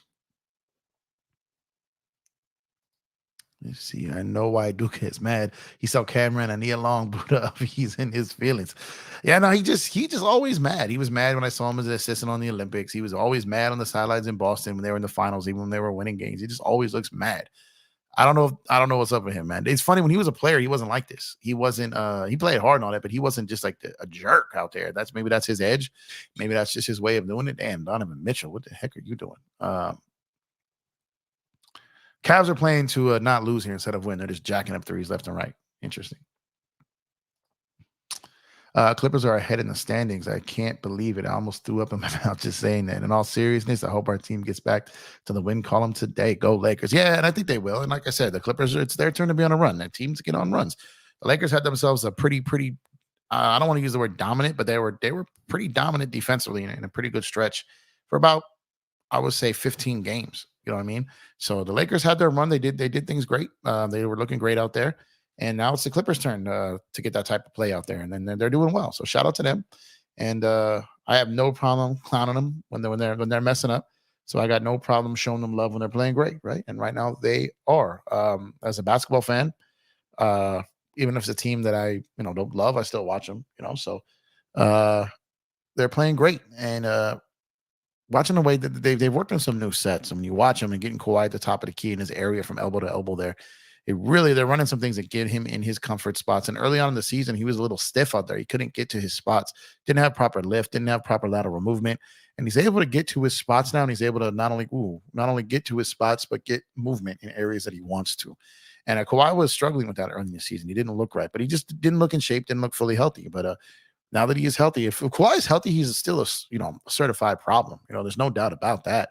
But the fact that he's played every game this year, is he going to hold up? Like, that's the thing. I want him to. I don't want him to get hurt. You know what I mean? But it's just a legitimate question. Is he going to hold up? That remains to be seen. I don't have the answer for that. I think we're going to get some get back against the Knicks tonight. Yeah, Like we often owe the Knicks more than we should. we often do. But I think we do get them tonight. Hey, Audit, what's going on, man? Hey, Jeff, congrats on 700 subs. Thoughts on John Collins? Haven't really seen much of his play lately, but he was great on offense. Could add size. Let AD focus on the defense. What's going on, Audit? Thanks for pulling up. And thank you. Yeah, we're at 709 now, I believe. So appreciate it, man. Felt good to break through that 700 barrier. Now the next stop on the way to 1,000 is 800. So tell a friend that is Jeff again, and tell them to subscribe to the Donovan Mitchell to subscribe to the channel. Please. I liked John Collins when he was in Atlanta. He has not been great in Utah from the perspective of fitting in. From what I'm understanding, that he's not fitting well with his teammates. The coaching staff doesn't particularly love him, and he doesn't have a lot of good friends on the team. So they're looking to move him. What bothers me is that's kind of how it ended in Atlanta. So he got a fresh start. And the kind of same things are coming up. So when two teams have given up on you in less than a calendar year, that's kind of concerning. So I might stay away from him. I do like what he can bring to a team when he's locked in and playing. I don't know if it's just two bad situations. I don't know. I'll get more information on that. But what I can say is right now, it doesn't look good on him. And I don't know if that's what you want in your locker room right now if the guy's had trouble his last two stops. I'm going to get goosebumps since the Lakers play I Love LA without fading the bear. Yeah, man. I'm sure just get ready for it. We're going to hear a lot of the Laker hate, a lot of the Laker banter tonight about the Kobe would never crowd is going to be heavy out today. The LeBron James hater, Laker hater is going to be heavy out today. But they just don't understand the reality of the situation is the competition committee pretty much made it be known that those who won, whoever it was going to have to celebrate this in one way, shape, or form. And because the league definitely wants this thing to take off and grow and evolve, and they were not going to let a team get it and just act like they didn't win it. They weren't going to let whoever won it act like Joker after he won an NBA championship. That just wasn't going to happen, and it's not going to happen. So they will go up tonight. It'll be displayed multiple times this season. And that's what the NBA wants. So the NBA is going to get that. And they're loving the fact that it was the Los Angeles Lakers, the biggest market, essentially, as far as basketball fans. I know the biggest market is New York, but as far as the biggest market of NBA fans and basically the number one team in the league, you know what I mean, especially over the last 50 years, they're definitely not hating the fact that it was the Lakers. So they would have hated if the Lakers didn't honor this in one way, shape, or form. You don't want the league against you right now. Empire, are you going to do a post-game show after the game tonight? I might, depending what time the game ends. I might. I came out early to, watch some League Pass and talk to y'all. Since I was going to be in my, over here at the computer anyways, and in the back room watching TV here, watching the game, and figured I'd tap in with you guys. But if I'm not too tired and, after the game, I've had a long couple of days here, man, kind of worn out, but I might do post-game. Just going to depend on what time the game ends. Because I got a busy day tomorrow, but I'm gonna try. I want to, so I definitely would like to talk about it. Will you be doing any more Dodger content? I enjoyed your podcast last time you talked about the Dodgers. Hey, Miguel, thank you. I definitely will. Trying to find an even blend between basketball, overall basketball, Laker coverage, overall baseball, and Dodger coverage. So I definitely will. I did a couple episodes on the Dodgers. I had to get back to some basketball stuff. But yeah, I'm going to cover the Glass Now extension. We're going to talk about that. Once the Yamamoto news happens, I'm going to jump in and be heavy baseball again, especially if he signs with the Dodgers. But no, there's just it's kind of quiet right now in baseball. We got basketball going on. Haven't done one of my League Pass segments in a while. I'm watching games and talking to people. Yeah, definitely. The baseball is here to stay. The Dodger coverage is here to stay. And greatly appreciate the support I'm getting from the Dodger talk. So definitely appreciate you guys. Definitely going to be plenty more of that coming. I assure you. Don't worry about that. It's coming. Monty Williams losing and don't care because he got paid. Is he the DeAndre Ayton of coaches? Wouldn't it be something if he ends up with Ayton over there in Detroit again? I think he cares. I just think he knows that he's limited in what he can do with this team right now. But when you're losing that many games in a row and you're being just absolute trash out there, when you go to the bank and you go into your mobile app and look at your bank and see all those zeros in there, I'm sure it does help a little bit, right? I'm sure it does help a little bit there. I'm worried with the left side of. Oh, actually, I'm worried with the left side of the diamond. Muncie's very shaky and now lets that short. Or we might sign Miguel Rojas as insurance in case Gavin doesn't cut it at short for us. I think Rojas is signed for another year. I think it's Kike, Peralta. Those guys were free agents. But Kike can play there too. Keep in mind if they bring him back. Chris Taylor can play there too. So they've got options there. It's just a matter of – I know that Tampa Bay wanted Gavin Lux and Andy Randy or Rosarina deal. So they're holding on to him. They didn't want to move him. They want to see what he looks like to start this season. Gavin Lux came in. He came in with a bat that was heavily rated amongst prospects. So they want to see what he's looking like out there. And if he's looking great out there, if he comes back and he's hitting the ball well, and that's just another added thing to the offense here. But we got to wait to see. You got your defensive specialist, you got the Rojas, you got Taylor out there, and you're right. Muncy's not incredible at third, you know what I mean? But his bat tends to make up for it. But they're going to have to figure some of that things out from the defense, the starting pitching, even after adding Glass now. They're far from done. I can tell you that, Joe.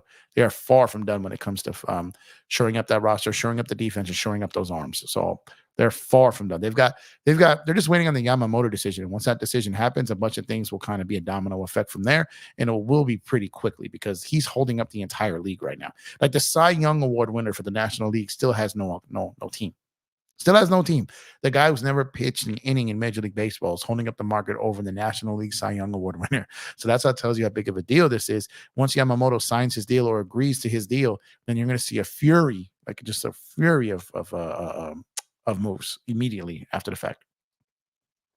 Cavs making horrible decisions down the stretch. Yeah, that's what the Cavs do, man. And it's another one right here. Houston going in, and there we go. 2-point game, man. 91-89. Cleveland is now actually that wasn't green, excuse me. Cleveland is now up 2 on Houston. Houston's defense will make you work, man. Will make you work and see. But Houston just doesn't seem to be able to finish games well on the road. Cleveland finally gets a desperate, much needed 3 there. 94-89 Cleveland. Let's go back to this. We'll go back. We got a little bit of a quarter left there. So I'm gonna go back to the end of this Philly and Chicago game and see what's what with that. What's going on in that game? I think that game was still close.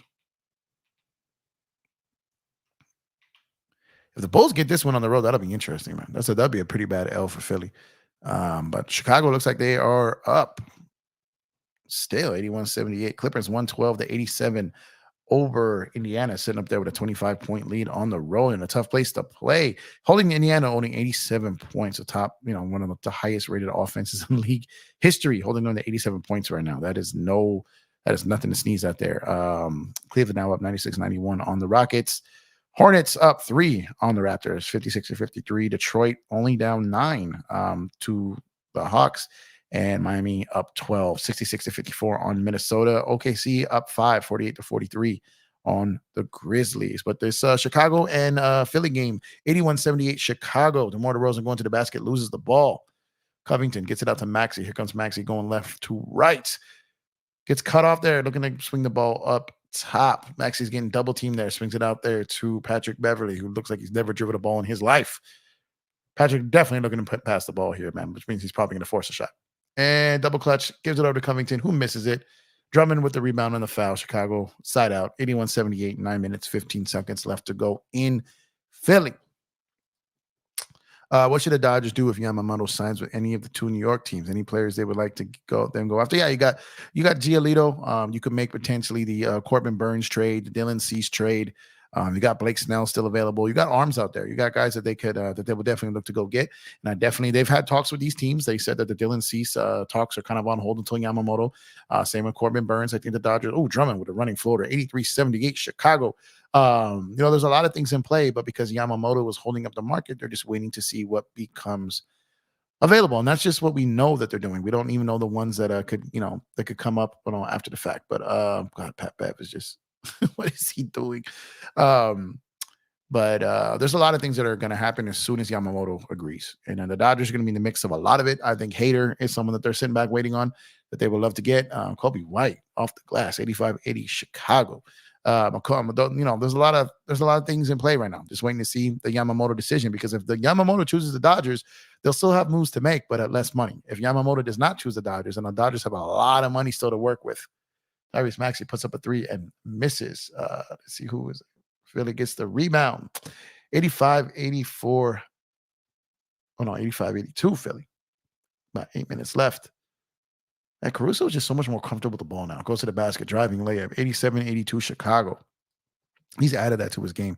They recently said they would pass on Snell if he's available. I don't know about that. If he's available and the market isn't robust for him, like you can get him at a good price. The last time, Snell and Glasnow led Tampa Bay to a World Series as the 1-2 pitchers on there. They've pitched together before in the rotation. I wouldn't say the Dodgers would be absolutely out on Blake Snell.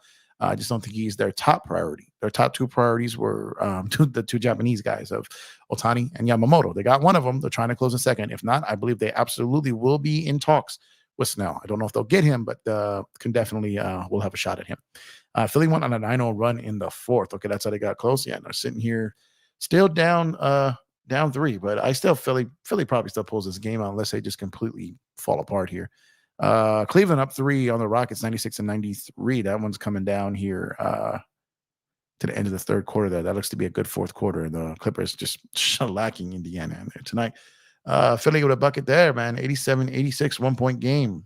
About 7 minutes left to go in the fourth after a bucket by Maxey there. Philly, this will be a bad loss if Philly loses this game.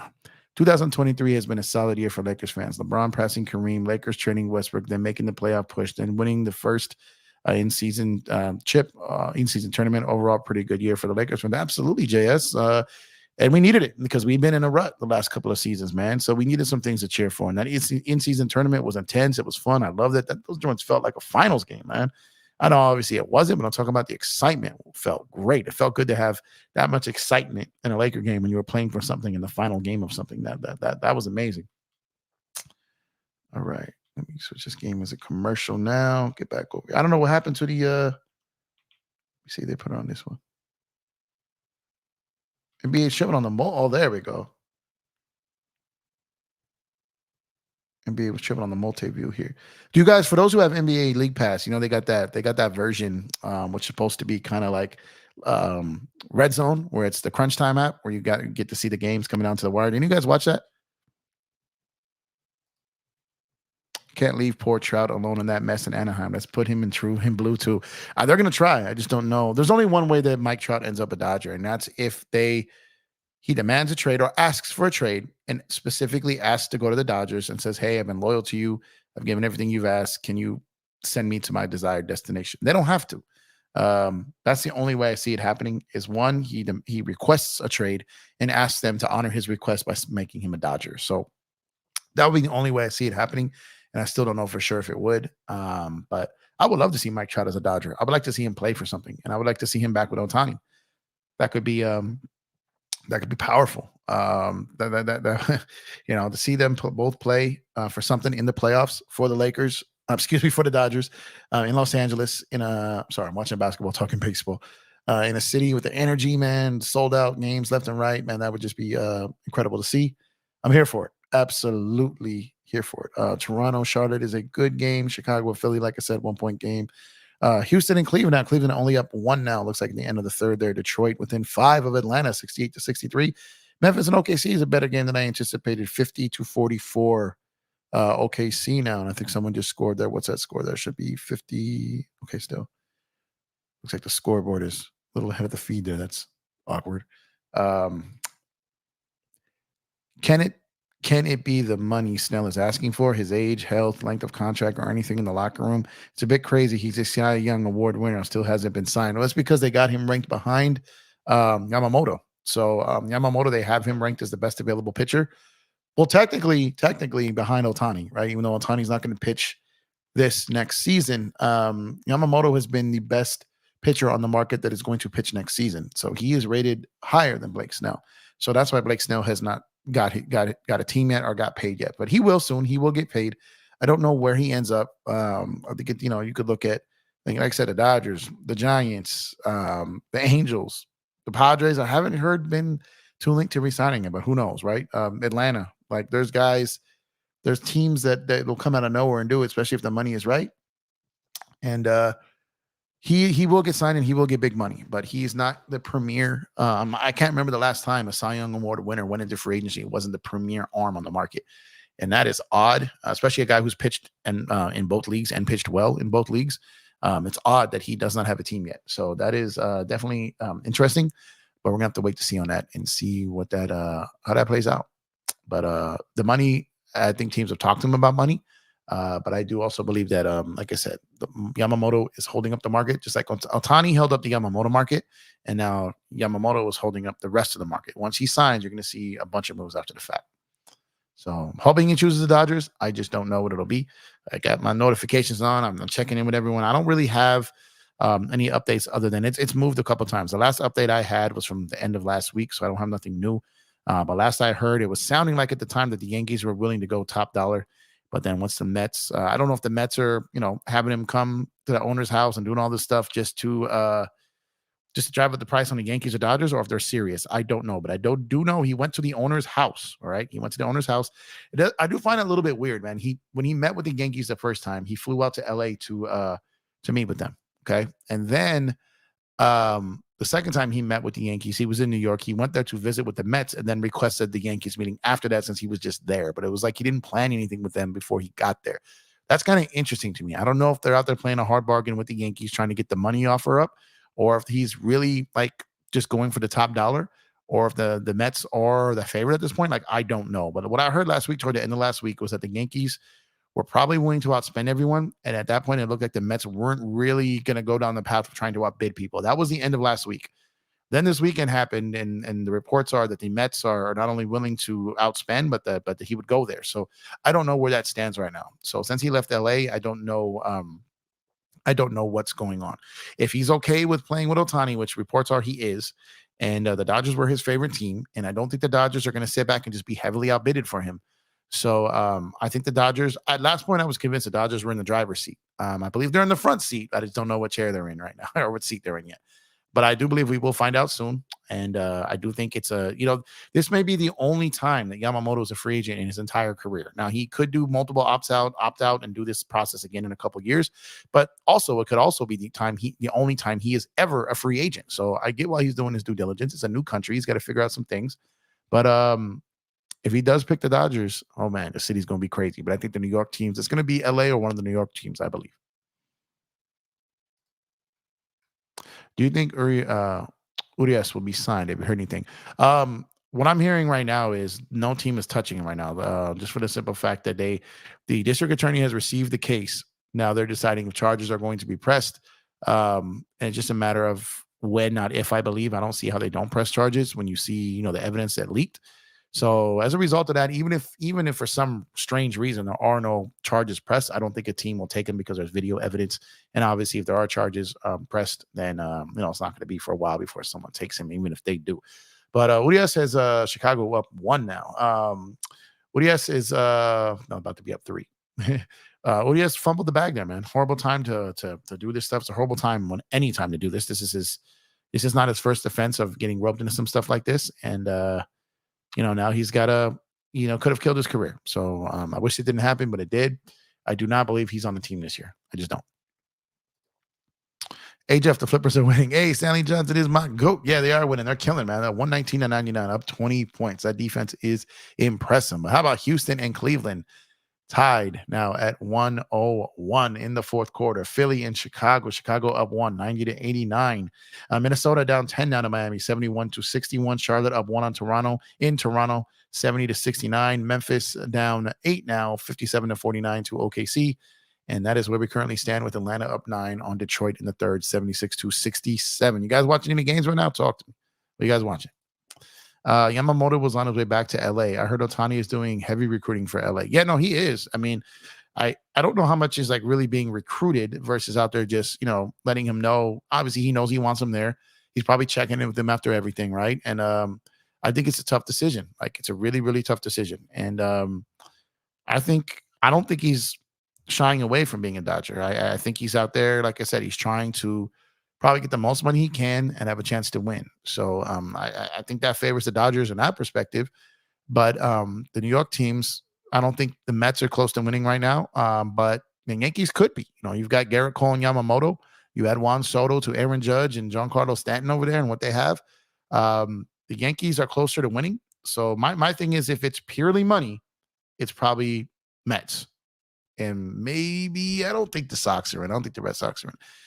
If it's purely money, then it's probably the Mets. If it's money, highest money with still some chance of winning, it's the Yankees. If it's high money, but maybe not the highest offer and your best chance of winning, it's the Dodgers. And that's how I see it. I could be wrong, but that's how I see it. I think it's one of those 3 teams he signed with. If it's purely seeking out top dollar and the Mets are willing to outbid everyone because they can, then they'll get him. If the Mets kind of are just driving up the price and then fall back, I think the Yankees will be willing to try to outbid the Dodgers, but I think that the Dodgers have a strong case of having Ohtani there, favorites to win the World Series, and they will pay. So that's how I see it. Like if he wants to win immediately and get paid high, it's the Dodgers. If he wants to get paid potentially the highest and have a chance to win, but maybe not be the favorite, it's the Yankees. And if it's purely money and you'll figure out and you're going to wait to, a couple of years to be playing for a World Series contender, then it's the Mets. And that's kind of how I see it going right now. Hey, Jeff, is Valanciunas available? I think he's the perfect fit alongside with AD, not Hayes or either Wood. Yeah, I've been campaigning for him too. You could get him for D'Lo's contract and potentially some protected pick or something like that. And there's something I'm going to be saying leading up until it's no longer a topic, and that is the Lakers and Pelicans are a natural trade partner, at least from a discussion standpoint, because the Pelicans have the Lakers 2024 or 2025 pick. It's up to them which one they want to do. They can punt on 2024 and make it officially 2025. And there may be a conversation between the two teams that maybe the Lakers and them make a deal. The Lakers throw a little something else in there to get New Orleans to make it official and move that 24 and make it to where they're taking 25, not 24. So with that conversation starting, Valanciunas could be talked about. He is a pending free agent. There was no extension, concluded. There is no guarantee he's going to stay there long term. So New Orleans may look to move him. And I agree, he'd be the perfect big to play alongside AD. And I think there will be a conversation there. Let's see, has New Orleans moved on from the bitterness of the Lakers? Will David Griffin make that trade with them? So there's all kind of politics involved with that. But there is a conversation, a natural conversation to be had there because of the 24-25 pick. So that makes things absolutely interesting. Urias may have to pitch in another country. Absolutely, and I think he will. I can't wait to go to another Dodger game. Always a good time. I just got to try and not have too many beers. Man, they're about to be $25 a beer up there, so that might make it easier on you, right? But yeah, no, there's nothing like Dodger Stadium, man. Nothing like Dodger Stadium. I love it. It is. I just love being at the ballpark there. Just nothing like it, man. And can't wait to be there multiple times this season and just get out there and enjoy the game, man. And it is what a time to be a Los Angeles Dodger fan, man. And what a time to be a Los Angeles sport fan in general. I just love the pace in the city right now.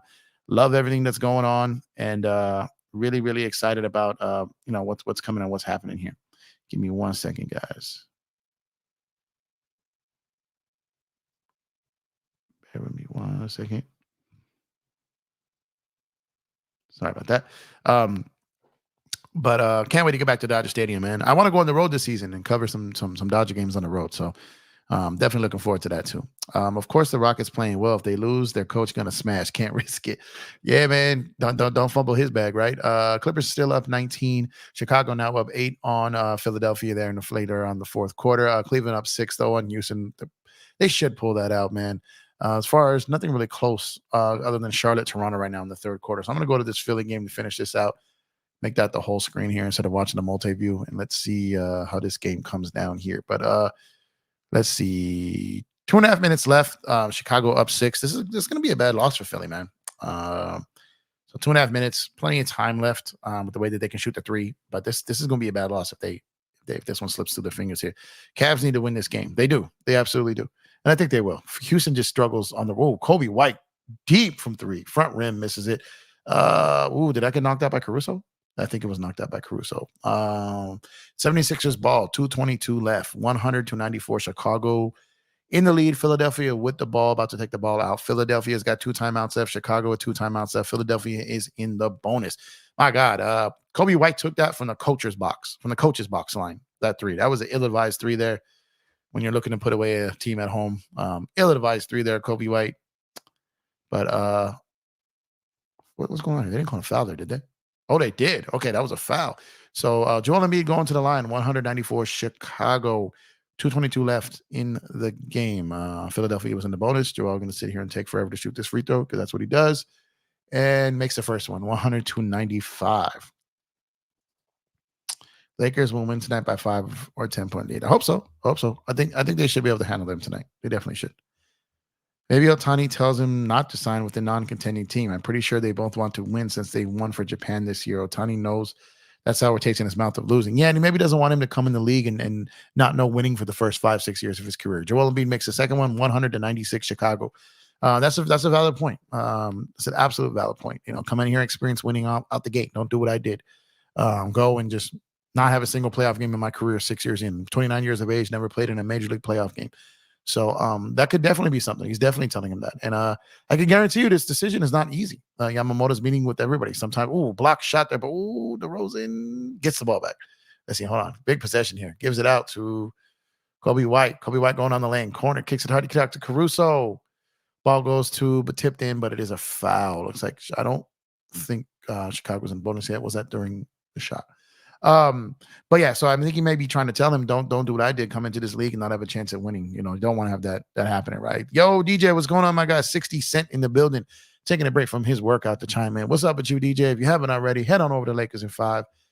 Give my man a sub over there. You probably already have, man. He's one of the best in the business. Got a really big channel over there. So head on over to Lakers in 5. Give him a sub if you have not done so already.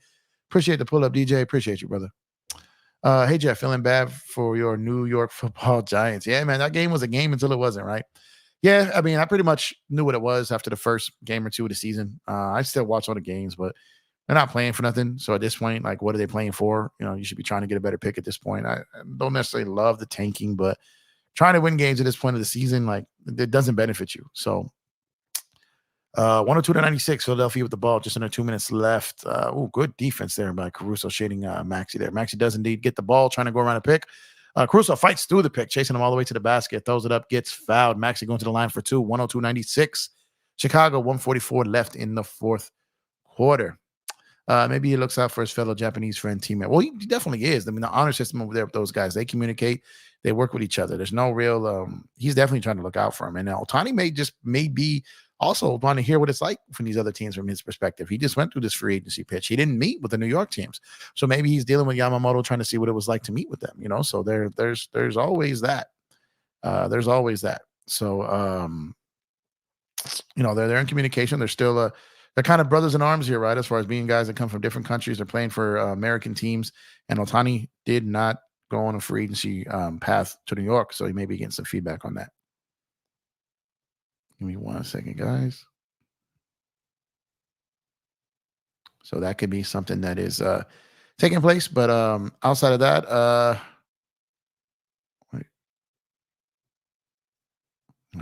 I'm sorry, guys. I had to check this message real quick. 105-98, Chicago, a minute and a half left. This is a big possession right here. Maxey with the ball, gets it up to Joel Embiid at the top of the key, being guarded by Vucevic, puts it on the floor, goes right, goes to the basket, barrels over people, lays it up. A lot of contact there. No foul, no call. 105-100, Chicago. 120 left in the game. Chicago trying to inbound the ball to Caruso, being guarded by Maxey. Full court press. Kobe White now being pressed, trying to get across half court. Just does do it before the 8-second violation. Going on a pick by Caruso and Vucevic up top. Splits it. Philly loses the ball. Chicago loses the ball. Here comes, foul. Man. Maxey with the pass to Kelly Oubre. Misses a layup. It gets fouled. 105-100 Chicago. 105 left in the game. This can make it a one-position game, y'all, if he hits 2 free throws. Y'all watching this game? If we get Dylan Brooks this season, the vibes of this team will be fine. That's not happening. It's $20 million a year. Houston likes having him there with their young players. He's staying there. Sorry for all this MLB talk. No, you're good. You're good. You can ask whatever question you want here, man. Just trying to see the end of this game here. 105-101. Oubre hits the first free throw. 4-point game. 1:05 left in the game. 2 timeouts, both sides, both teams in the bonus. Oh, he misses the second one. Huge miss there for Kelly Oubre. 105-101. DeRozan bringing the ball up. This is a big possession for Chicago. Got to score here. Being guarded by Tobias Harris by himself on an island. Here comes Caruso for the pick, being chased by Maxey. They get the switch with DeRozan on Maxey, top of the key. He's going to kind of get him on his hip, spin over his right shoulder to shoot it. Oh, a lot of contact, no call. Embiid with the rebound. Maxey with the ball crossing half court. Picked up by Caruso. Going to his left, gives it up to Embiid. Back to Maxey. Maxey, stop, drop, pulls up for 3. Hits it. 105-104. 32.5 seconds left to go in this game. Huge possession coming up here for Chicago. Give me a second, guys. Not really watching the chat right now. Watching the end of this game. Here comes DeRozan being guarded by Tobias Harris. Top of the left side of the court. Running down clock here. You need to get a good shot. Stop trying to run down this clock. Dancing on top of the key. Pulls it up. Misses. Foul. DeRozan going. They may challenge that. Not top of the key. He was actually off to the left of the key. They're going to challenge that. I got to see this replay. He was struggling to get separation. Hit with a fake. Tobias goes up, He goes vertical. Oh, I don't think there's a foul there. I got to see the leg portion. It looks like Tobias goes straight up and down. DeRozan leans inward. Let me see one more angle here. And you guys watching this? You think that's a foul? Maybe it looks off. Okay, saw that one already. Saw that Dylan Bruce one already. There we go. I don't know if that's a foul, y'all. Conor McGregor, what's going on? Thanks for pulling up. I don't know if that's a foul. The angle I saw looks like Tobias jumped straight. Okay, this is a good angle right here. Jump straight up and down on the pump fake. DeRozan leans in. Maybe Tobias comes up a little bit, but DeRozan enters his space for sure. I don't think that's a foul. Let me see this angle.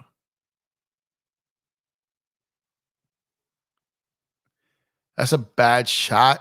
I'm interested to see if they reward him here. 16.2 seconds left, either or. Even if Chicago makes this, even if they get the call and they make both free throws, they go up 107 to 104. I'm not sure they're keeping this a foul, so we will see here.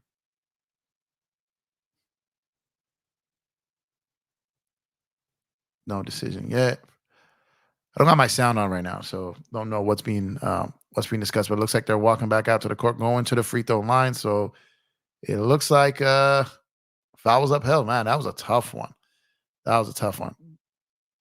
He kind of did come in a little bit. DeRozan leaned forward, but I guess they ruled contact maybe in the stomach area there. DeRozan to the line here, 2 for 2 so far tonight with 12 points. Looking to extend this lead to 2 or 3 points. Misses the first one. DeRozan in the clutch, y'all. 105, 104. Philly has one timeout left after they just used one on the challenge that was unsuccessful. 16.2 seconds left in the game. DeRozan has to hit this to make it at least a 2-point game. And he makes this one. 106, 104. Philly elects to not use a timeout. Here comes Maxey, not touching the ball yet. Caruso giving him space. Here comes Maxey. 106, 104. 14 seconds left in the game. High pick for Joel Embiid. Maxey goes around it. Maxey going all the way to the cut. Passes it off to Embiid. Embiid with the floater. Oh, my God. That was a terrible shot. DeRozan with the rebound. Foul. Embiid looked like he wanted no part of that shot. Just put it off the glass. I don't understand what type of shot that was. I don't understand what he was thinking. It's just a terrible possession. I would probably trust Maxey with the ball in that game. I don't know what Embiid is doing. He just slams it off the backboard. It doesn't even touch rim. Okay, man, the ball maybe got tipped by Kobe White there. I didn't see that live. But I know he's the MVP and all, but just in these moments, it doesn't look like a DeRozan back to the line, hits it 107, 104, 6 seconds left. Philly with a timeout, but if DeRozan hits this game is over. Philly will use their timeout, and it'll be a wrap. So this is over. I might be a couple seconds behind you guys. But that's game. Let's go back to this Houston Cavs game. See what's left in that one. One looks like 114, 111. My God, the Clippers have scored 137 points. Oh, Hornets and Toronto was a good game here. 83-83. Minnesota's got to within 7 of Miami. Miami's been leading the whole time there. Thunder is now blowing out Memphis by 15 points there, and Atlanta up 9 on Detroit. Brooklyn and Jazz underway. Dallas and Denver underway. So we got some new games kicking off here, man. The Bulls pulled it out. They did. I mean, they gave Philly every chance they could to steal this game, man. Philly just didn't look like they wanted to take this game. Bulls did pull it out. That's a bad loss for Philly. Good win. Another win without Zach LaVine for Chicago. But that was more Philly losing this game than Chicago winning it because they had multiple chances to win this game. Philly just fell apart.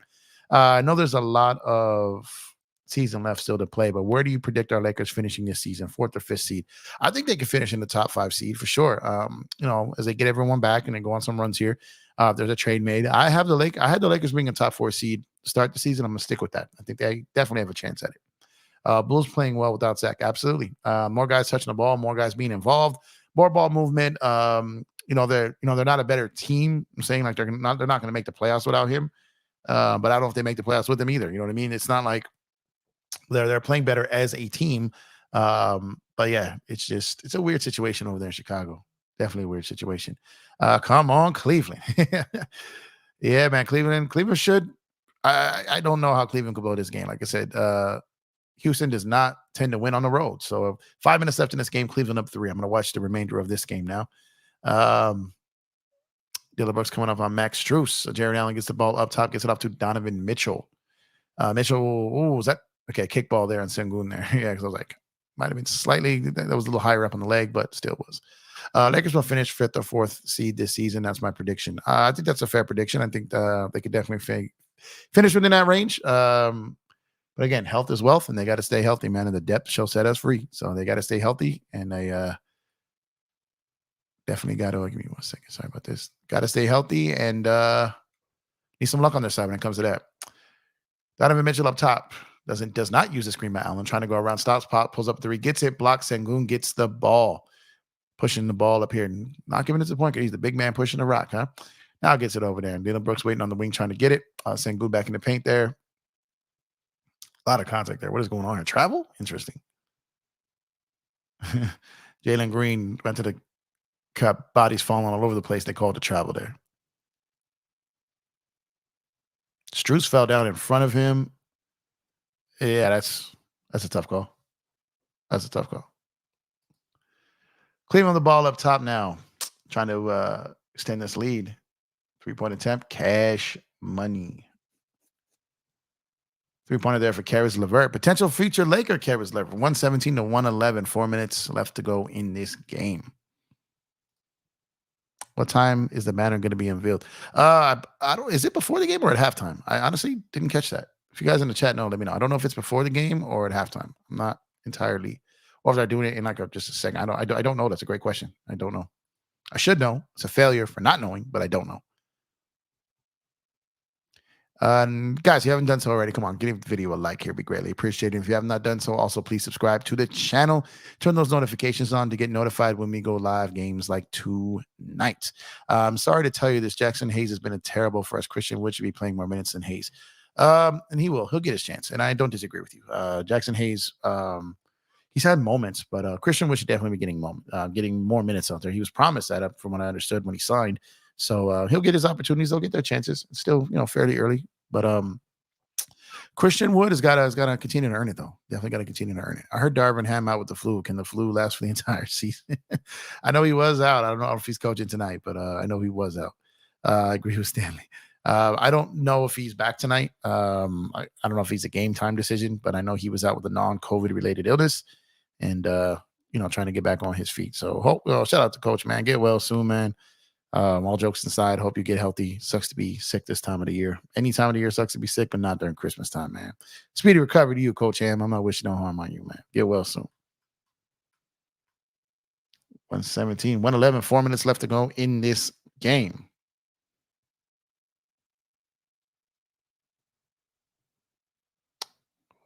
Here.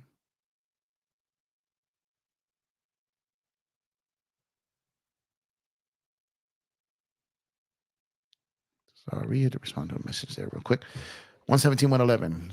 Houston with the ball. Foul. Got it down low. Good movement there. Got down low. Mitchell had to foul, but Houston just doesn't finish games on the road. So I'd be shocked if Cleveland blows this. Definitely would be shocked. Jackson not ready yet, but he does put in effort. He just doesn't have a lot of skill. You know what I mean? So when they got him in the game and they put him in a corner to shoot threes, I don't necessarily love that. I think they need to do something, use him in different ways. But again, those are things that can fall on Coach Ham and can be a problem. He's got to figure that stuff out for sure. What do I have going on here? I hope D'Lo played tonight and go off for 30 points. D'Lo wouldn't hurt himself by playing well tonight.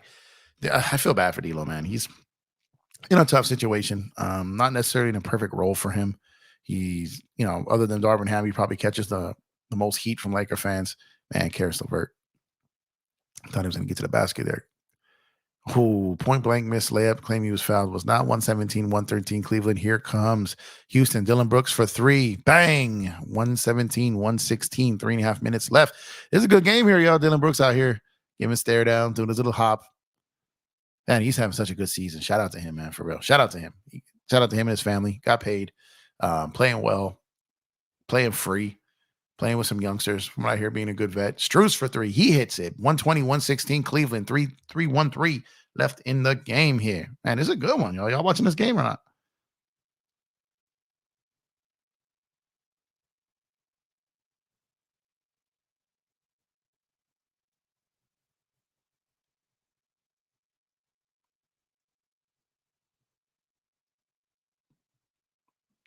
second here.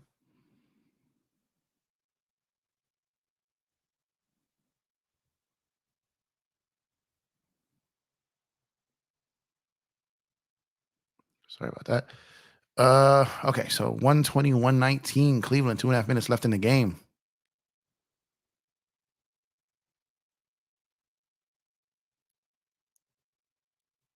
Donovan Mitchell makes a basket, 122, 119.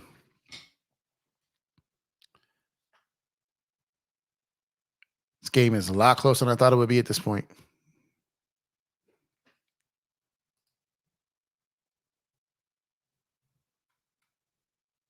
I said DT in the house tonight. We're 8-1 with him there, I believe. Yeah, man.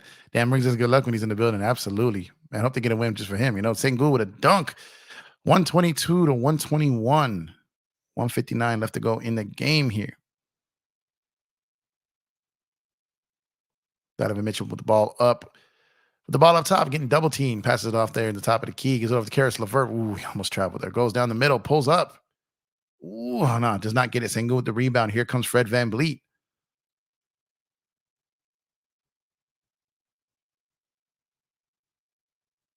VanVleet up top looking for a screen by Sengun. Ooh, it gets bumped. No foul there? Oh, man. Questionable. Then they questionable there. Here comes Karis LeVert, man. 120 left in the game, 122, 121. There was a lot of contact on that play. Ball into Jared Allen's hands. Gives it off to Karis LeVert. No show. Oh, he made that, but they called the foul earlier. Oh, man. Crazy circus shot LeVert threw up there and made. But does not count. 122 to 121, 115 left in the game. Sorry, guys. Got multiple things popping up on my screen out here. Sorry about this.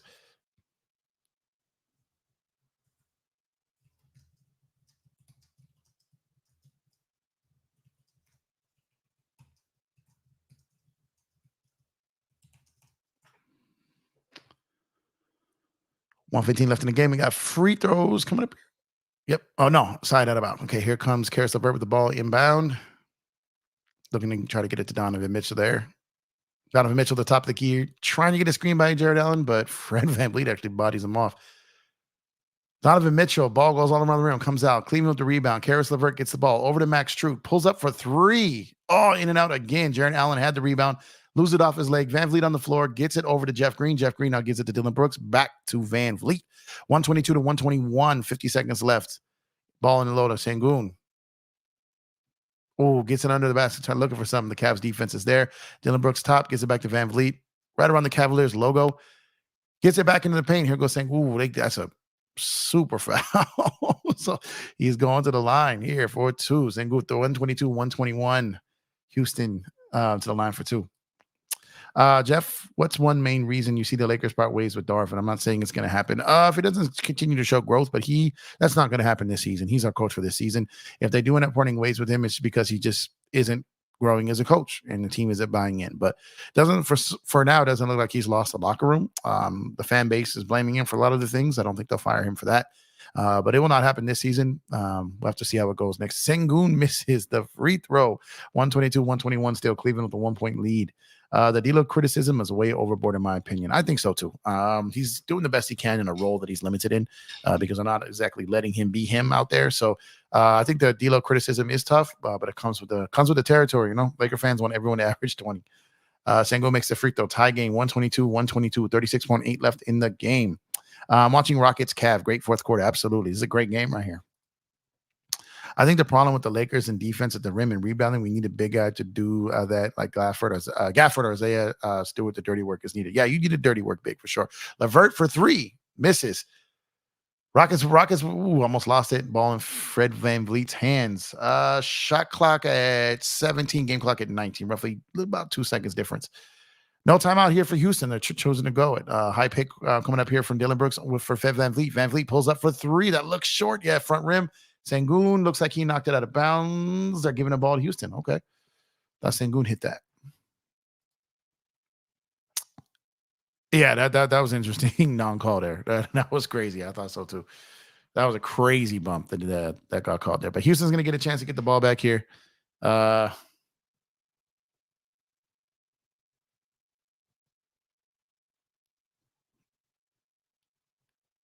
Yeah, that was a crazy non-call.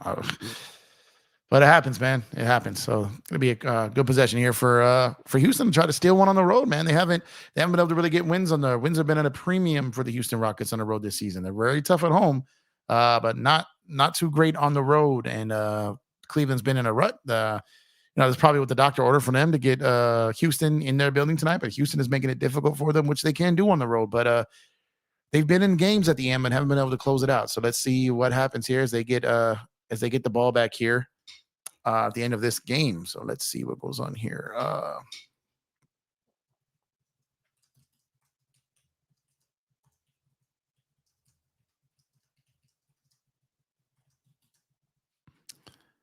Give me 1 second here. See these scores of these other games. What we got going on? Anything close right now? That Clipper game definitely not close, huh? 89-95. Okay, Toronto's come all the way back and has a 6-point lead on the Hornets about halfway through the fourth quarter. Oh, man, 84-82. Timberwolves got within 2. Here we go. Houston taking the ball out of bounds. 7.3. Which clock is 7.3 left in the game. Sengun gets the ball towards the right baseline, going at Jared Allen. Step back. Oh, man, he almost made that. Step back. We're going to overtime in Cleveland. This Miami Heat and Timberwolves game is a good one right now. No other ones. Well, as far as the early games, Denver and Dallas is okay right now as it starts. But Toronto and Charlotte still a close game. Minnesota has come almost all the way back, only down 2 to Miami. And OKC is just filleting the Grizzlies here. So this is a great one here in Cleveland. Oh, man, Sengun almost made that, but was not able to finish that out there. Interesting. Great game going on here. Dylan Brooks game winner coming. Yeah, I was starting to feel that too. Didn't happen though, but Sengun almost made that. It was a good look. Step back from your center. That ball was in the rim and just shot out of there. So it'll be that way sometimes. So I'm gonna go ahead and wrap this up though, guys. I'm gonna go get ready to watch this Laker game and maybe on post game after the fact, depending on what time the game ends and you know how I feel like after the game if I'm tired or not. But it was good to spend almost 2 hours, actually right at 2 hours with you guys tonight to catch these NBA games, NBA League Pass live with EmpireJeff on EmpireJeff TV. So I'll do my best to be back after the Laker game for a post game. Lakers versus the New York Knicks tonight. Lakers need to get this win to hold pace with everyone in the Western Conference that's getting wins. And I think we get it tonight, man. So shout out to you guys for pulling up and spending 2 hours with me tonight, man. I really, really greatly appreciate you. Hey, thank you, Vegas Dev. Appreciate you. Thank you guys for pulling up. You guys can be anywhere in the world, but you're here with me. I appreciate that. So I'm going to go get ready to watch this Laker game. You guys enjoy your game, and hopefully we can catch up after the game, right? So have a good one. Stay safe. If I don't talk to you guys tonight, enjoy the rest of your Monday. Have a good Tuesday. And get your Christmas shopping done, y'all. It's important, man. Get it done. And I'll catch you guys. Hopefully I'll catch you later on tonight. Have a good one.